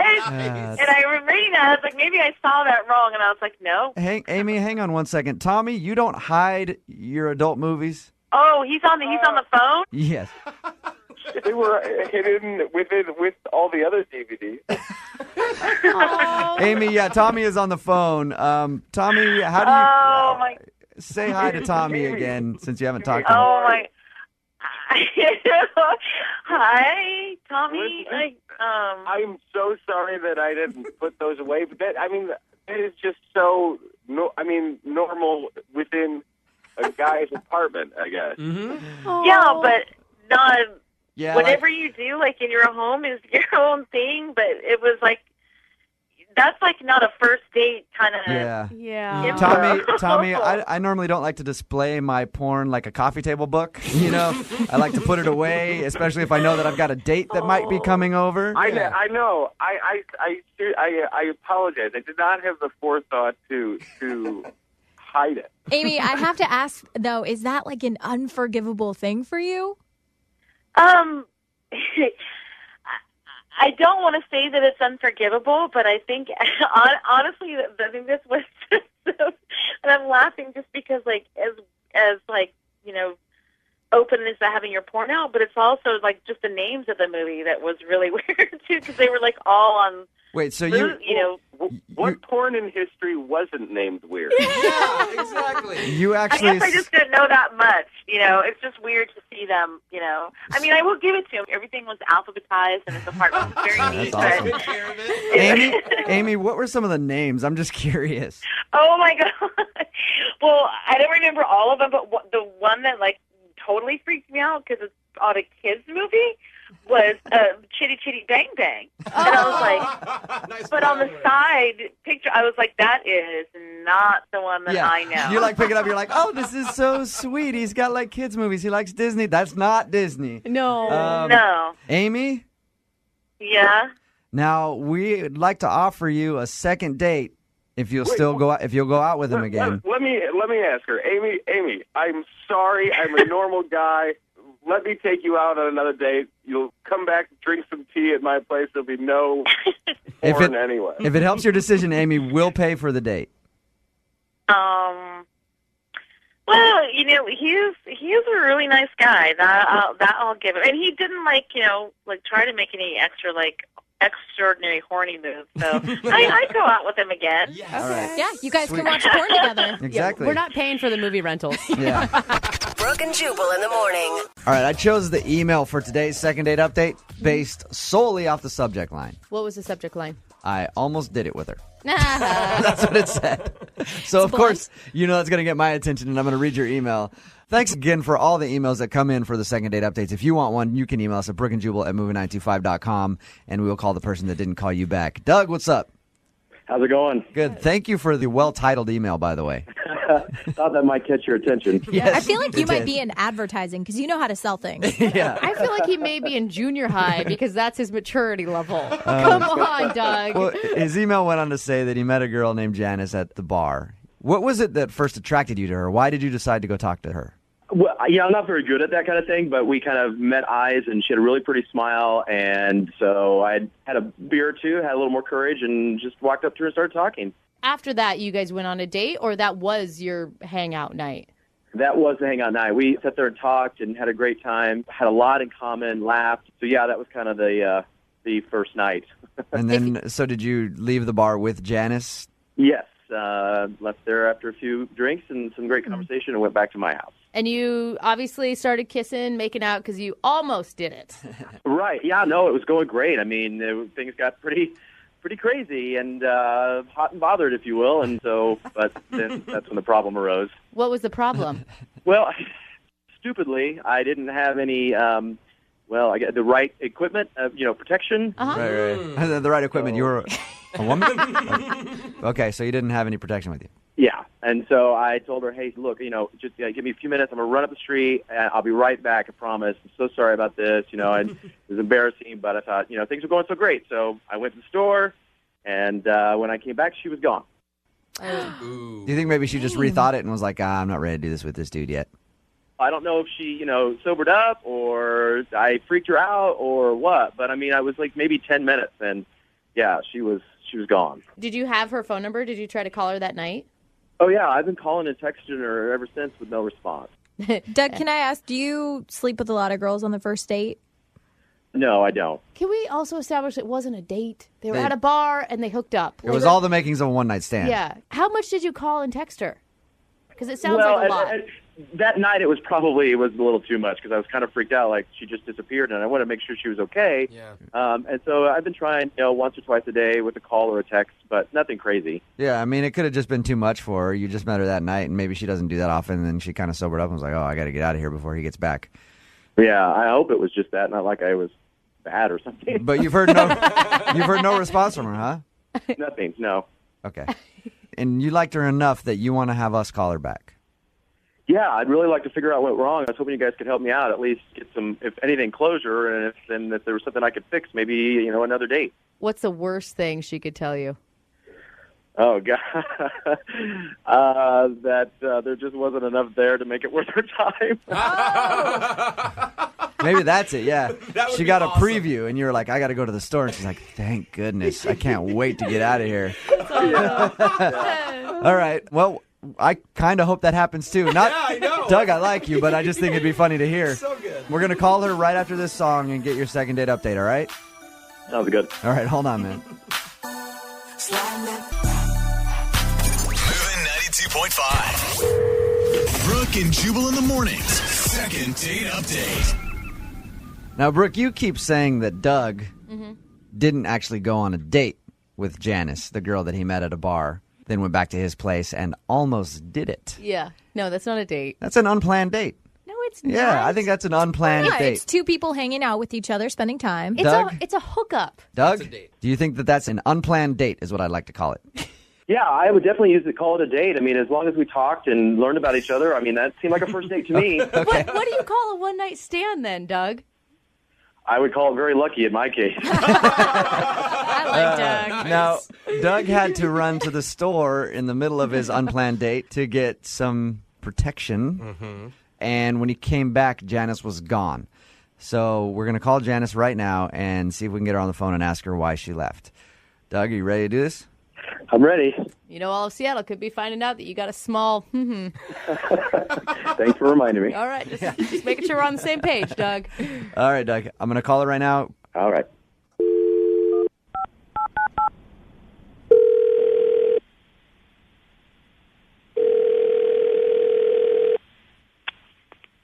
Hello?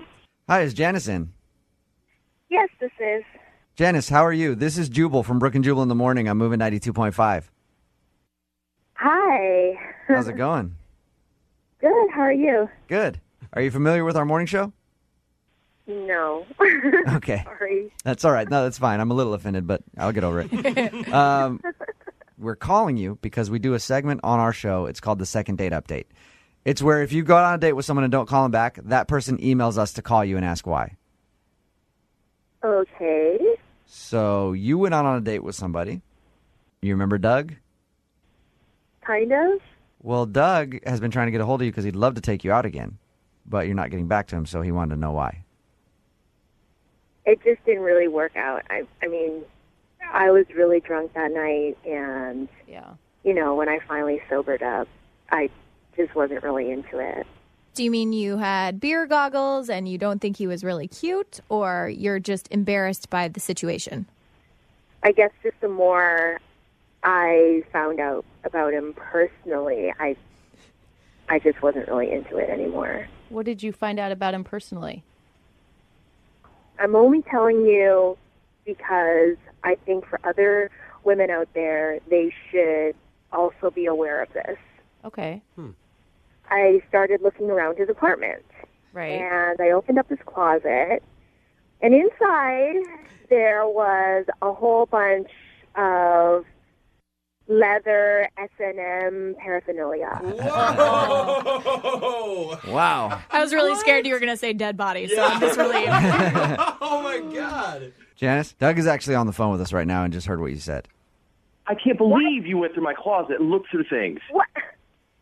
Maybe you shouldn't have put all that leather stuff in there. Maybe you should put that in your dungeon. That is not what you think it is. What, that you're not a psycho that's into S&M, tying women up and beating them up? I barely have sex. We didn't even have sex. I'm in this club. It's this medieval reenactment club, kind of like Civil War clubs, but it's medieval times. That's all part of the stuff I wear. I dress up as King Arthur on the weekends. We reenact certain things. It has nothing to do with sex. I wouldn't have any idea how to use that stuff in sex. So you're a Renaissance fair dude, Doug? It's kind of that, yeah. That's not gonna help in the lady department at all, and that's probably gonna make it worse for Janice. You should have just stayed with the S&M. I'm just kidding, dude. Janice, do you believe what Doug says, that stuff wasn't weird bondage material? Not really. Janice, if you think about it, Doug didn't have a store of condoms at his place. He actually had to run out and get protection. Does that tell you that maybe he doesn't have sex all the time? Well, maybe it's because he just ties up his victims. Yeah. Or just used all of them. I'm with Janice on this one. I think it's smart. If you're going home with a dude that you don't know at all, you better find something out about him before you get naked. No, because if you're out looking through his place, you're looking for something to ruin it. But are we talking whips and like a ball and gag thing, or are we talking like leather chaps, Yes. Janice? No, there were tons of leather inside. There were different boxes. It was all organized. Like, he goes in there a lot. I will say this. I used to work with a dude who was into Renaissance fairs, and those guys are very organized about their material. Like, they really are. They love that stuff. Why do you believe Doug over Janice? I don't understand. Because I just think that maybe Doug is into Renaissance fairs and has it. Janice hasn't really explained to me exactly what it was. I mean, how do you know that it's sexual in nature just because it's some leather stuff hanging up? Because there were whips, and there was like a gag ball. I don't know a lot about this stuff. I'm just saying it just looked like... The whips I could see being in a Renaissance fair. Mm-hmm. A ball gag, not so much. Doug, you want to explain that? It's not a ball gag. It's like for keeping prisoners in this mock fight thing that we do, and it's not sexual at all. I mean, I keep it organized because some of it's very expensive, and then and it's just for my own enjoyment as a hobby. I would never even bring that stuff out. I wouldn't even know how to use it in a bed. That's just gross. So none of you guys believe Doug that it was Renaissance fair stuff. Him. No way. Because I'm a nerd, and I know there's people out there with all kinds of hobbies. Mm-hmm. Come on. Like, I think you should give him a chance. Yeah, like all kinds of hobbies, like tying girls up in a dungeon, like Janice said. Well, maybe you go out with him on a real date and don't just go to his place on the first night. Yeah, I'm happy to tell you all about the club. I can introduce you to some of the other guys that are in it. You can go to one of the reenactments, Janice. They videotape it, put it up online later. Okay, this just sounds terrible. What about this, Janice? Did you have a good time meeting Doug and liking Doug until you thought he was a pervert? Yeah, until I thought he was a pervert. Right. What if we send you out on a second date? We will pay for the date. You can go out with Doug again. He'll introduce you to his Renaissance Fair buddies in whatever basement they've got their meeting at that weekend. That all sounds really like a bad idea to me. No, but like if you guys go out on a second date, get to know each other, and have Doug prove to you that those aren't weird things. I'll even get you a ticket to the Renaissance Fair. That's got to be like $15, you know? I don't know how much I'll be into that. Okay. Janice, we will send you to a highly populated area. You can have dinner, and you can see pictures of him in his Renaissance stuff, and he can try his best to convince you. If he can prove to me that he's really part of this Renaissance Fair Club thing, then fine. And he can send me his Facebook link and LinkedIn. All right. profile. Okay. Oh, that's good. I like that. I like that. Do a little online stalking of him. Cover your bases. This is a background check now. Doug? It should be. Even though Janice still thinks you're kind of a pervert, she's willing to give it a second try. I promise that I can explain everything, and you'll be fine. I promise. Yeah, that's what they say right before they kill you. Okay, stop. Okay? I'm Stop just it, saying. Brooke. Stop. We got a couple together to go out again. Now you're going to ruin it. Janice, thank you for going out with Doug again. I appreciate it. I think you're going to find out that he's not a weirdo. I don't know. I hope so. And I also think you're going to find a new hobby as his winch at the Ren Fair. Yes. Bring me my grog, woman. Brooke and Jubal in the morning. Way to bond on a first date than risking getting salmonella or some other foodborne illness. I think it's really a good way to get to know each other. And that's what Michael kind of did on his first date with the girl that he wants to call today. We'll get into that in just a second. But what's up, Michael? How are you? I'm good. How about you guys? He sounds healthy, Jubal. Yeah, somehow. I don't know how. You know, I read your email for a second date update, and I liked your idea of a first date. We'll get into that, like I said, in a second. But first, tell us about the girl you want to call today. What's her name? Her name's Madeline. Madeline, all right. And what'd you like about Madeline? Well, basically, I'd been out with a group of friends, and she was, like, in the group of friends. We didn't really talk too much, but our mutual friend was telling me that she thought I was cute, and I thought she was pretty cute. So I got her number from the mutual friend and texted her, and a few days later we set up a date. So what you liked about her is that she liked you first. Yeah. Yeah. She thought I was hot. I mean, it's a good start. It's a good start. Yeah. Your idea for a date was interesting. How did you decide to do I mean, first of all, tell everybody what it is, and then how did you decide to do it? Well, I was kind of tired of just, the old dinner and a movie type thing. I wanted an experience, so I went and looked for the lowest rated restaurant I could find in the area on Yelp. What? Why? That's a terrible strategy. Well, I mean, we were talking, and we decided that, like, the traditional, like, nice dinners, 5-star restaurants, well, one, they're crazy expensive, but two, they're kind of boring. Like, you go to enough of those dates, and they all kind of blend together, and wanted to try something new. And, Anybody can try to have like a great meal on a first date, but nobody really tries to have a crappy meal. And I like that. I like that idea. Yeah. I was searching and searching on Yelp for, like, at least an hour. Oh, man. And I found this, like, hole-in-a-wall Italian place, like, way on the outskirts of town. Like, I'd never even been to this area before, but it had, like, 1.5 stars and just no good reviews on the entire thing. So that's so bad. And did it deliver on its promise? Yeah, it really did. So what happened when you showed up at this horrible restaurant? Well, first off, we almost didn't show up because it's, like, not advertised on the street at all. Like, we drove past it, like, 5 or 6 times, just, like, trying to find this location. Oh, I hate that. Like, GPS says it's right here. Yeah. Like, we would pass by it, and the GPS would say, "You're here," and then stop GPSing, and so we would just have to reset that. You're like, it's actually literally this dumpster that we're standing in front of. It is this hole in this wall. Yeah. I'm guessing since this was such a horribly rated restaurant on Yelp, there wasn't a long wait for you guys to get a table?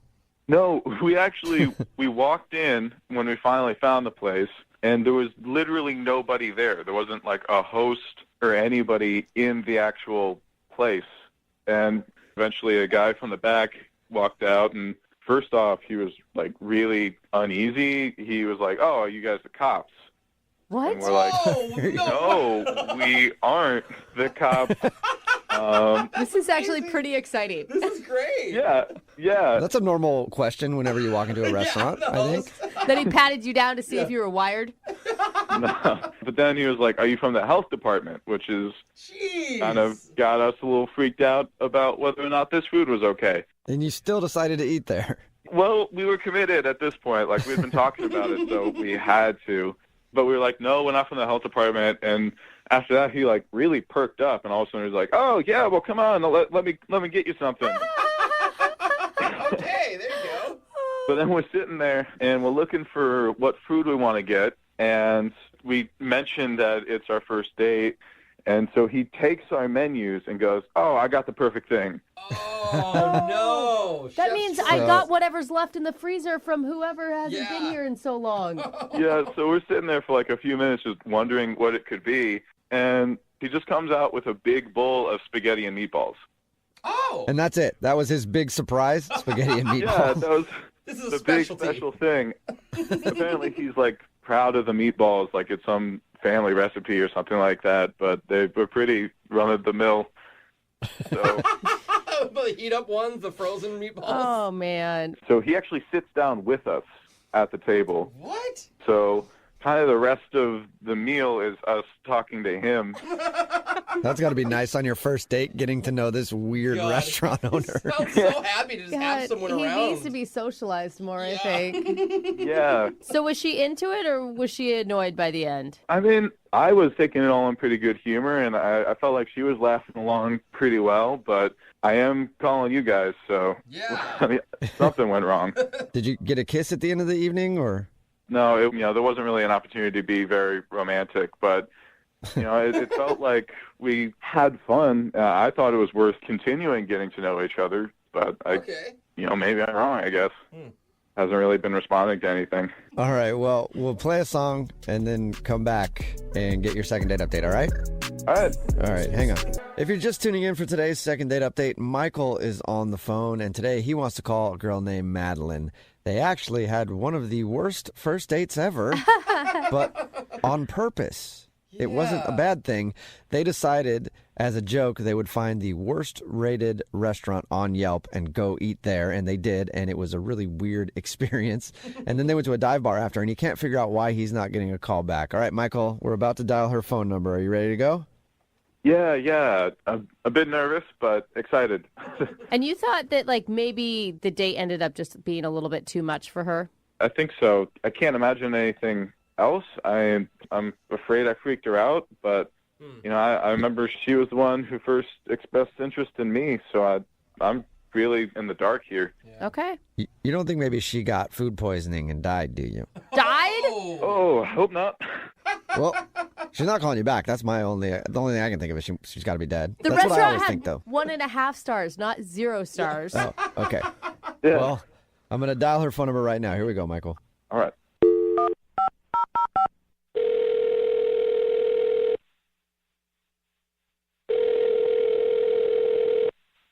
Hello, Hi, may I speak to Madeline, please? this is she. Hey, Madeline, how are you? This is Jubal from Brooke and Jubal in the morning. I think I made my payment this month already. Are you sure? Because I'm checking my records and I don't see a payment made. No, I mailed it like 2 days ago. I'm not a bill collector or anything else. This is Jubal from Brooke and Jubal in the morning. It's a radio show. Oh. You have some weird bills, Madeline. I'm sorry. I get lots of weird phone calls. If you'd like to submit a payment to me, I would be more than willing to give you my information and you can send a check. No, I give away too much money as it is. So what's up? I'm calling you today because we do a segment on our show called The Second Date Update. That's where if you go out on a date with somebody and then end up not calling them back after, they can email us to get you on the phone and find out what happened. And Michael actually sent us an email wondering if we could get you on the phone and ask why you're not calling him back. Michael? Yeah, that's a pretty heavy sigh there, Madeline. Yeah, I'm a little frustrated with Michael at the moment. Oh. Really? Can you tell us why? Well, it was just, one of the most frustrating dates ever. Frustrated? Yes, frustrating. I don't know how else to describe it. Frustrating. He said you guys laughed, you had fun, you connected. Yeah, you know, I really didn't have the opportunity to connect with him because I was like panicking the whole time. You were panicking? Yes. Why were you panicking? So I don't know what he told you, but we went to this restaurant like way on the other side of town, which meant we were in the car for like 45 minutes each way. Okay. And I think you can tell a lot about a person by the way they drive. And Michael is not a very good driver. Like, probably one of the worst drivers I have ever ridden with. Like, not road rage. Like, I don't mean that, you know. What did he... Yeah, like what? He's just clueless behind the wheel. So wait, so he was an aggressive driver? No, not aggressive. Like, the exact opposite. Not aggressive enough. Like jerking on the brakes really hard. Like, I'm like flopping back and forth in the seat when he's braking. Like when we're trying to merge, he slows down instead of speeding up. I swear we almost like hit 3 cars. Yeah, I can understand why you wouldn't want to go out with him again. The people that do that are so obnoxious. You were actually having road rage while in the car with the driver. Basically, I was trying to keep myself under control, but like, you know, my foot's like pressed on the floorboard, like I'm the one driving, you know, like, oh my God. So wait, you liked him outside of that. It's just you can't date somebody who drives like that. I mean, I liked him when I first kind of met him. We were all kind of hanging out with some friends, but I didn't really get a chance to talk to him. And so on our date, I was so preoccupied, like anxious about getting back in the car with him for another 45 minutes after the meal was over. I couldn't think about anything else, you know? And then, like, I don't know, the restaurant guy sat down at the table and was talking. So, I mean, I have no idea if I like him or not anymore. I'm just, like, so terrified of him driving. I mean, it makes sense. If you're going to date somebody, you're going to be in the car with them a lot. No, I mean, it doesn't I guess make you could drive all the time. I don't think it makes sense. It doesn't, like, you really think it reflects who he is as a person. I don't know. If he's that, like, clueless and unaware, what does that mean about the other areas of his life that are not as important as, you know? Judgmental. Good question, Madeline. And we should just ask him because he's actually on the other line listening to this conversation and wants to talk to you. Michael, are you still there? Yeah, still here. See? Oh, my God. I mean, I'm genuinely sorry that you were scared, but I don't get how. I mean, I was going slow. I was, you know, checking all my blind spots. I was cautious. Yeah, that was the problem, Michael. We're going 30 miles an hour on the highway. Well, what you're not thinking about is I'm also trying to impress you at the same time. Like, my mind is on the road, on my phone, and trying to get to know you. It's a lot of multitasking. Michael, I don't know what to tell you, okay? I mean, you're how old? You're supposed to be able to handle these things, like have a basic conversation and, you know, drive safely. I was driving safely. I was going slow because I didn't want to freak you out. I'm shocked. The irony. Have you ever been told that you're a bad driver before, Michael? No, but, I mean, usually I'm driving by myself because, I mean, having a lot of people, it gets pretty distracting. Barely. It sounds like you get distracted easily. I mean, yeah, I guess so, but like we were driving on new streets and there was a lot going on that night where I was nervous about the restaurant too. Like I think you're holding a lot of things against me that were just a one-time situational thing. Michael, listen. Don't you remember we got to the restaurant and I'm like, okay, GPS says we're here. I'm like pointing it out. And you're like, no. And I'm like, yes, it's right there. There's a parking spot. And you're like, no, I think we should make the block. I'll be honest with you, Michael. I just really never wanted to hit somebody that much in my life as I wanted to hit you right then. Gosh. Okay. I just wanted to get out of the car, you know? Like, If I had known you were getting violent in your head, then yeah. I just can't believe the only thing Michael did wrong was drive. Yeah, but... Look, I was in the car with him, not you. And when you're in the car for an hour and a half round trip with somebody who's that bad of a driver, you might consider taking your own life too, okay? Yeah. For food Okay. I feel you on that one, Madeline. Okay, that's pretty overly dramatic, in my opinion. You're not going to take your own life because you're sitting in a passenger seat of the car with me, okay? Okay, right, all right. But I'm just trying to make a point. It was terrifying. I mean, I'm still shaken up about it. Still. All right, then how about we go on another date and you drive? That is a good solution. Hey, let's Yeah, Madeline, would you like to go out with Michael again for a second date? We will pay for it. Not your gas money, though, but we will pay for the date. I mean, you said yourself that you were so distracted by his driving that you weren't even able to get to know who he was. That's true. But I'm just thinking about, like, if it were to work out, you know, someday down the line, he's going to be driving, and I just feel like, I don't know, that would just be, I don't know if I can handle it. Are you serious? So you won't go out with him again in case you ever have to drive with him. Madeline, you guys could become the public transit couple. You could just do Uber everywhere you go. You could just drive literally everywhere you go. That's what I do in my relationship. Look, his driving just makes me a terrible person, apparently. And I don't want to be that person. So I just don't want to risk it. Okay. All right. Wow. Well, Wow. Okay. That's not good. sorry, man. You know what would make you feel better? Maybe go out for a long, slow drive somewhere. Very slow. And just make sure you're not in my neighborhood, okay? Oh, come on. Johnny. Brooke and Jubal's second date update. So what happens if you go out on a date and then don't call the person the next day Okay. and then have a change of heart a year later? What? Why That's would you? what we're talking about in today's second date update. Philip is on the phone with us right now.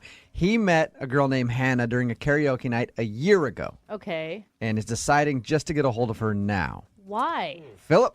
Well, I recently served overseas in the Marine Corps. It's kind of a long story with me and Hannah, really. Yeah, like you said, I met her in a karaoke bar, and, you know, I'm not a good singer or anything, but I just was so tempted to break the ice in some way. I asked her to do a duet with me, and despite my horrible voice, she put up with it and sang Summer Nights from Greece with me. Oh, that's classic. Nice. Yeah, it was awesome. It's actually an interesting story why you weren't able to call her back for a year. Go ahead and tell everybody what happened. I had to ship out for the Marine Corps, and, you know, I told her I'd call her. I was very much attracted to this woman, but I just couldn't let myself start something that I knew I was going to have to put on hold. You know what I mean? So are you stationed back here again, or, I mean, you're home? Yeah, I am back, and that's kind of why I'm contacting you guys, you know. Yeah, your email says that you promised to call her and you feel bad because you haven't. I do, but I need to let her know that I was doing that for the right reason. You know what I mean? Yeah. Wow. No, it's kind of sweet. I mean, it's like a little love story that could star some big celebrities on the big screen. This could all work out amazingly. Or she could be married and have 4 kids. You don't know. You never know. Oh, I mean, I hope that's not the case, but... So since you've been back from serving your tour, have you heard anything about her? No, as soon as I got back and got comfortable, I realized something that I left behind, you know. The whole time that I was overseas, she was all I thought about the entire time. Wow. Are you worried that she's not going to feel the same? I mean, it's been a long time. I am worried. I mean, I have no idea what to expect in terms of how she feels at this point. I mean, it has been a while, and she probably thinks that I was rejecting her. What was it about her? Just the confidence of her. That was the biggest thing for me, you know. When she was up there singing karaoke, it was like she looked so comfortable. Like, it blew my mind. And I'm really awkward when it comes to doing stuff like that in front of big groups of people. But as soon as I went up there and shared the stage with her, it was like I felt like a completely different person. I knew. At any point after you met her, did you tell her that night, like, oh, I'm going to be leaving soon to go overseas? I wasn't sure what to say because I didn't want to ruin the moment that night. I didn't want to let her know that this was all for nothing, basically, because I'm leaving. I couldn't break it to her at that point. So how did that end that night? I mean, you guys hung out after you sang together, and then what happened? You know, I didn't want to push things too far because I didn't want there to be a big emotional connection there, even though there wound up being one anyway for me. But, I mean, I kissed her, I said goodnight, and I told her I'd call her, and I feel really bad for not doing that. And you haven't tried at all since you've been back to get a hold of her? No, I haven't. But I heard from my friends about the whole second date thing that you guys do, and thought that might be a good way to find out how she really feels. All right, perfect. What we're going to do is we're going to play a song, come back, call her, and get your second date update, okay? All right, sounds good. Moving 92.5. Brooke and Jubal in the mornings. Second date update. Oh, it's the age-old story. Guy meets a girl at a karaoke night. Mm-hmm. Guy promises to call her the next day. Guy disappears for a year and now wants to reconnect with her. That's what we're doing right now in the second date update. Philip is on the phone. Philip met a girl named Hannah at a karaoke night about a year ago. Now, he's in the armed services, had to go overseas for a year. He didn't call her the next day, ended up leaving, and now he's back and wants to get in touch with her. Gosh. Philip, how are you feeling right now? To be honest with you, I'm very nervous about this. You know, I've been thinking about this for a while, and I'm worried that I screwed up. I don't know. I mean, you said you were thinking about her every day for an entire year when you were overseas. Yeah, there were points where I even considered trying to contact her, but I was just worried that it would seem weird coming out of the blue after one date. I don't know, but I do feel very strongly about her. All right, I'm going to call her right now, okay? You ready? All right. Here we go.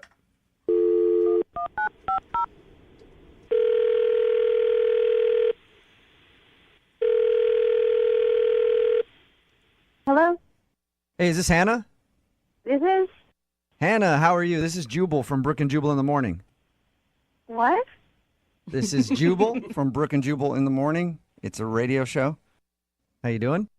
Is this a joke? What is this? No, it's not a joke. I know this is going to sound kind of weird, but do you remember meeting a guy named Philip at a karaoke night about a year ago? What what's going on? Does that story about meeting a guy named Philip a year ago at a karaoke night sound familiar to you? How do you know about Phil? Oh, Phil and I go way back. Yeah. I've known him for longer than you have. Phil is back in town. You don't know this, but Phil didn't call you after you met because he was leaving to go overseas in the armed services.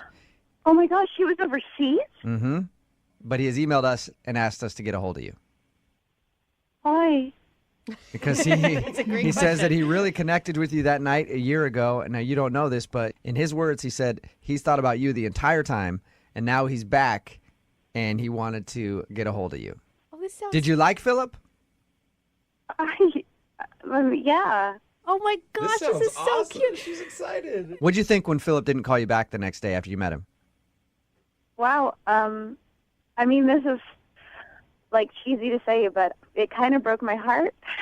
Really? Really? You know, have you ever had those moments in life where you like, this is big, this is super important, this is like magic right now?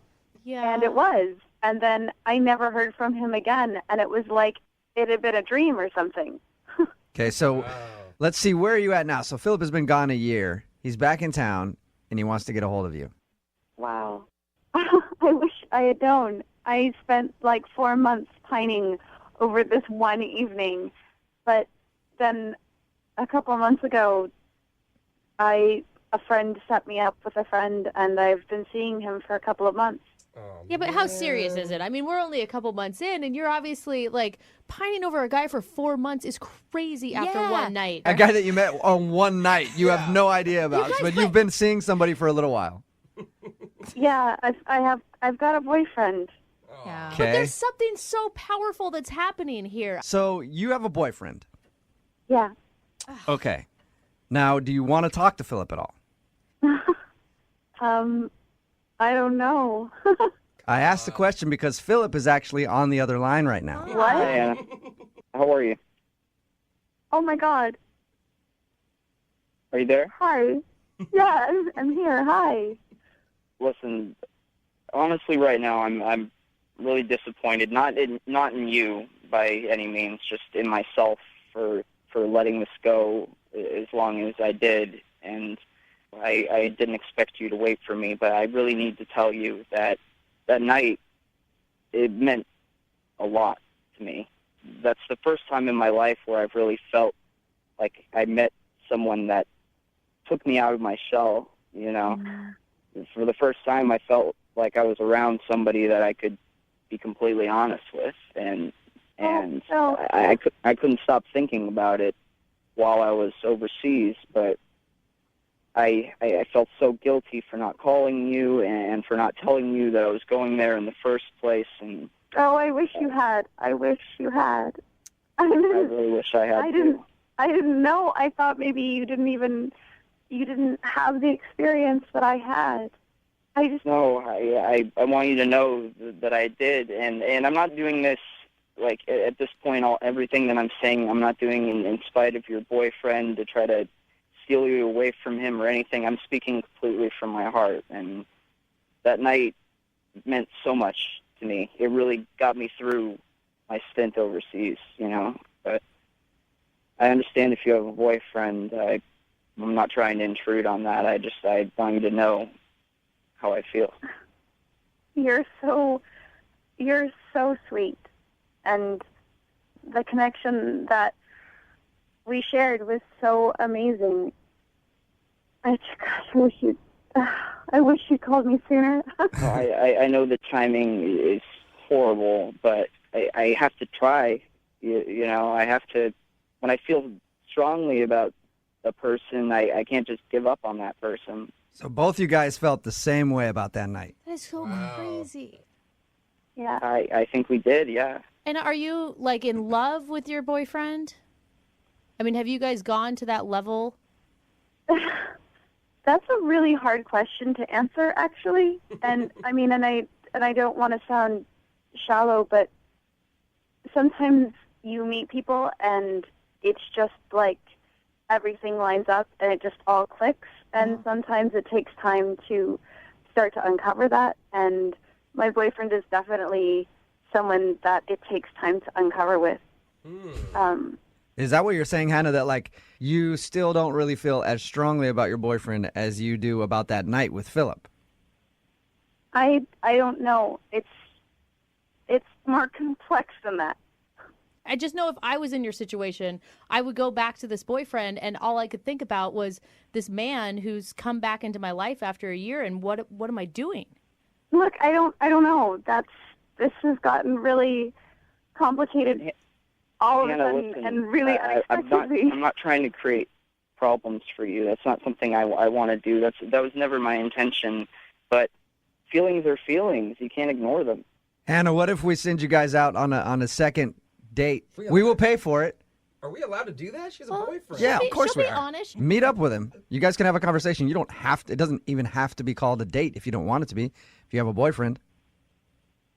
I mean, that night is so. It's one of the most vivid experiences of my life, and it feels like it would be wrong to ignore that. And this could get me in really big trouble. No, Hannah, you don't ever have to tell your boyfriend. This isn't something we can ignore. You know, we can't just go on with our lives and pretend that didn't happen. I think it's worth seeing if that was just a one-off fluke or if there actually is something there. And if there is, then I have some hard decisions to make. So, Hannah, you are going to go out with Philip again? Yeah. Yes. Awesome. Yes. Are you going to tell your boyfriend? Yeah, I am. I mean, I want to be completely upfront about this whole thing. I don't want to leave things to chance again. Okay, my next question, we're running a little light on content. Can we do it tomorrow at like 7:10? Can we do it on the air? Brooke and Jubal in the morning. That was a second date update that happened a few years ago. Oh, my gosh. And now Philip and Hannah are back on the phone with us to do a second date update. Hey, guys, how are you? Hi. Oh, my God. So this is the first time you've talked since that second date update? No. Or First time we've talked to you guys. Oh my God, I'm dying. This was like the beginning of some crazy love story is how I felt. Yeah. Oh, really? Well, that's so great. sweet. So And what'd you do? I'm really worried about being disappointed. Yeah. Did you guys go out? We did. We went back to the karaoke place where we first met a year before. Aw, And wait, were you still with your boyfriend when you went and met at the karaoke bar, or had you broken up with him? I told him I was going, and by the end of the night, I broke up with him. Oh, wow. I mean, poor guy. I don't mean to celebrate his heartbreak, Yes, but Yeah. Did that work out well for you guys? Are you guys together? What's the story? Well, I mean, the connection was like just totally reestablished. It felt like exactly like it felt the first time, So And it was like no time had passed at all. oh my God. yeah, and so not ignoring that strong connection that we had, I couldn't help myself. I decided to propose to her just a week after that. Oh my gosh. You guys got engaged a week Well, we later? don't know. It felt crazy at the time, but it was the best decision I could have made. We It was got the best married a decision month we after. could have made. So Did you said say you yes. got married a month after? Yeah, Damn. yeah. Whoa. We were enthusiastic about the whole thing, and still are. It was very spontaneous, but it just made sense. I spent so long thinking of her. She spent so long thinking of me. Oh my gosh. What did your family and friends say when you got married a month after meeting? Well, we ended up having a really tiny wedding, just us at the courthouse because we didn't have the money to hold a big party. Oh. Yeah, military money only stretches so far. Right. So how's it going? Well, Well, it's been great. I mean, like we had to kind of economically find a game plan, but I actually lucked out because a buddy of mine, he kept telling me over and over again, like, hey man, Bitcoin's the way to go. Like, seriously, if you want to make money off of the next big thing, you got to stuff everything into that. So me and Hannah conspired and decided to throw all our money in, and luckily enough, we were in when Bitcoin peaked out, and so we sold it off, and Good. we made the right choice. You sold it So you right guys are like time. Bitcoin rich? Well, I mean, we are. we're well off enough to get by on that. We're not working, so I mean, wow. Dude, living the dream. Yeah, that You're worked like, out. Dude. We might be taking, regular vacations to Turks and Caicos and Portugal, and we went to Japan.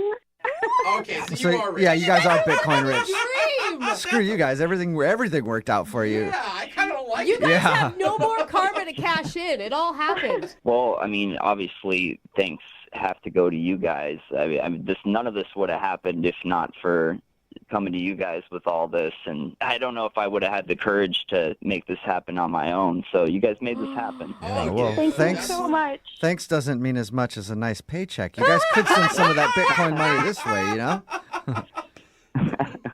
I guess that's a no. All right. Well, thanks for checking in and congratulations, you guys. Congrats, Seriously, you guys. Thank you very much. we are so happy for you. What a cool story. I hope you have some Thank kids. you. Yeah. Yeah, you guys have kids? Not yet, but it's on the list. We're having a lot of fun right now. So you're Enjoy practicing that a lot in money. all those exotic destinations, I'm sure. Keep working at it. Brooke and Jubal in the morning. It's always nerve-wracking to be back on the dating scene when you haven't dated in a while. We deal with a lot of people that have that problem on the second date update because they haven't dated for whatever reason. Then you finally get back out there and things are kind of difficult.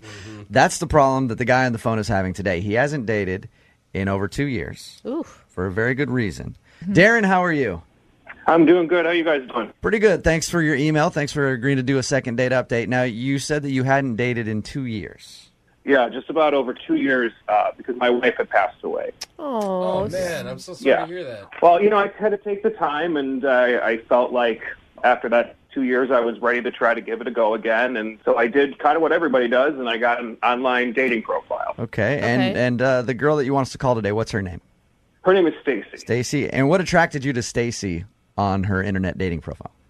First and foremost, I thought she was a very attractive girl, and I just really kind of liked how she represented herself there. And we sent a couple messages back and forth, and then we agreed on having dinner. And can I ask, this was your actual very first date since the passing of your wife 2 years ago? Yeah, first date in the past 2 years. Okay. That's got to be a lot of pressure, and it's got to feel weird to be back on the dating scene. I mean, Yeah, I mean, I was nervous. There's no question. Full disclosure, I kind of had to psych myself up for it a little bit in the mirror. Just, let myself know that this is going to happen. This is great. You're looking good. You gave yourself like a coach's pep talk before leaving the house? A little bit before I send myself out on the front line. Yeah, just a little bit. You can do it. Whatever you got to do, man. I try and do that a little bit every day.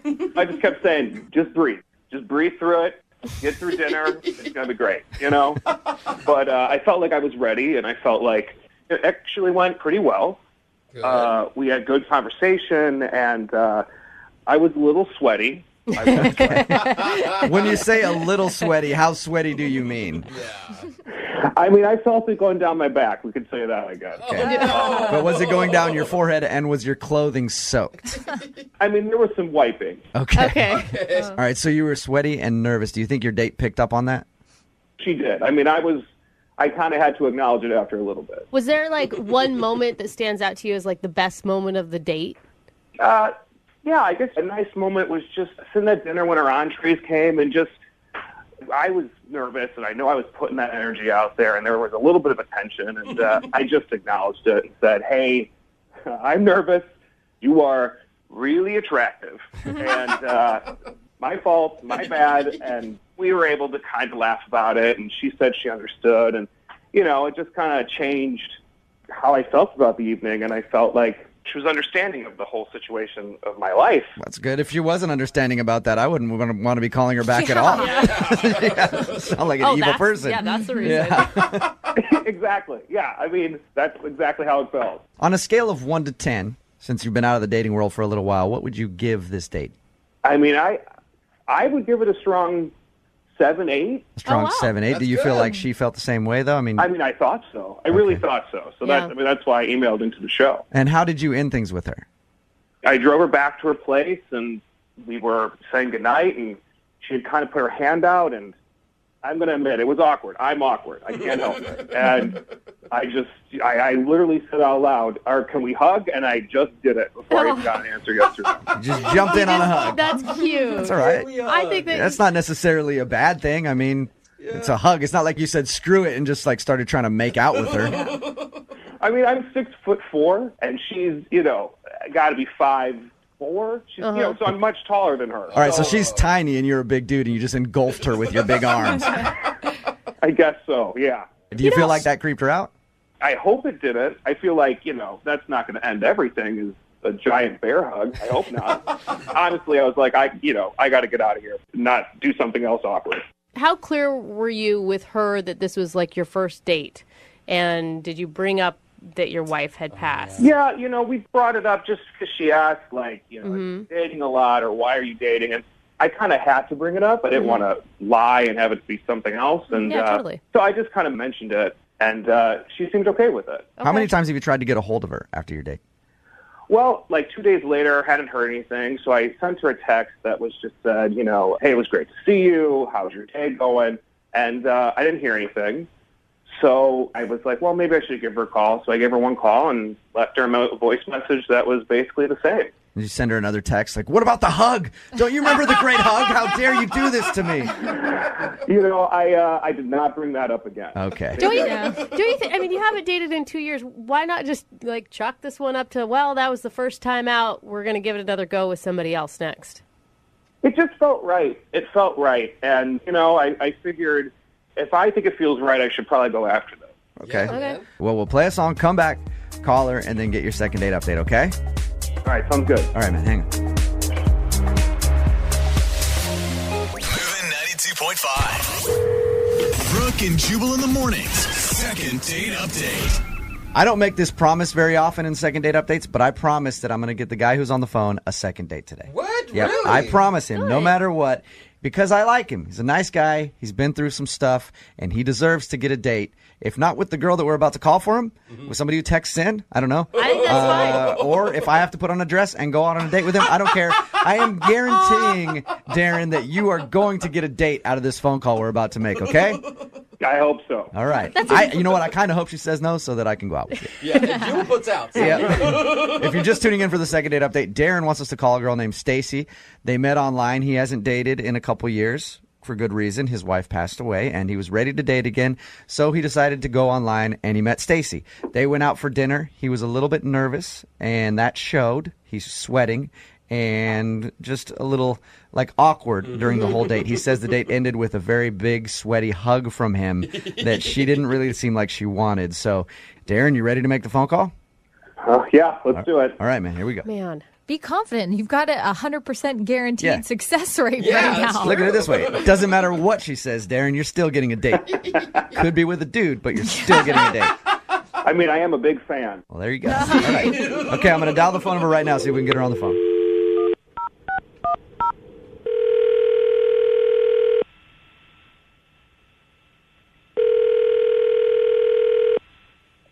Hello? Hi, can I speak to Stacy, please? This is Stacy. Hey, Stacy, how are you? This is Jubal from Brooke and Jubal in the Morning. It's okay. I'm fine. Good. It's good to hear. Just calling to check in on you, see how you're doing. It's a courtesy call. Yep. Do you ever listen to our show at all? I think so. I've listened to it a few times. My mom really likes it. Cool. All right. How old's your mom? 61. Nice. That's who we're going for. We kill it with 61-year-old moms. So she's the right person that we want listening. Stacy, have you ever heard a second date update before? What does that mean? That means that you recently went out on a date with somebody who listens to the show, and you haven't been calling them back since your date. So they emailed us to get you on the phone and ask if they did something wrong. Wow, that's weird. It is kind of weird, but it is a segment that we do on our show, and the guy's name is Darren. Do you remember going out with Darren? Yeah. Okay, did you like Darren? Yeah, I did. You sound very hesitant, Stacy. No, he was sweet. I remember he was really nice, and yeah, it was a fine time. Okay, if it was a fine time, why haven't you called him back after he's texted you and tried to call you? I don't want to put all his business out there, but it was. I think that maybe we're just not, we're kind of at different points in our life in regards to dating and things like that. Well, so. in regards to the putting his whole business out there, we talked to Darren, and he told us everything, that he hasn't dated in a while because his wife passed away. He also said that he was very nervous the entire time and was sweaty and gave you an awkward hug at the end of the date. It's I don't know. I always think you get nervous at the beginning of the date and you kind of ease into it, but it seems kind of the opposite for him. He got more nervous as the date went on. He was the most nervous at the very end, and he straight up asked me if he could hug me, and then before I could respond, he just did it. Right. So, okay. You can understand the nerves though if the dude hasn't dated for 2 years because of something like that. For sure, yeah. And I don't have any ill will towards him at all. I just don't think we're really compatible in that way. I think. Yeah, but he was just nervous. He hasn't been out in 2 years. Look, Stacy, I really want to get him a second date with you. That's my goal here, is to make you go out with him again and give him one more shot. Yeah, is to force you to go out with him again. Yeah, I totally understand the nerves, but it was we were talking about his ex-wife, and I'm completely understanding. I know how it goes, but essentially what he said was that she is watching over him all the time, which at first I thought was kind of sweet. And then he said that throughout the date, he could feel her, aura or her spirit at the dinner table judging me. Judging you? What? Did he actually say the words judging you? Yes, he said the word judging me, and it freaked me out. Wow. As if her spirit is jealous, or as in she's hoping things go well?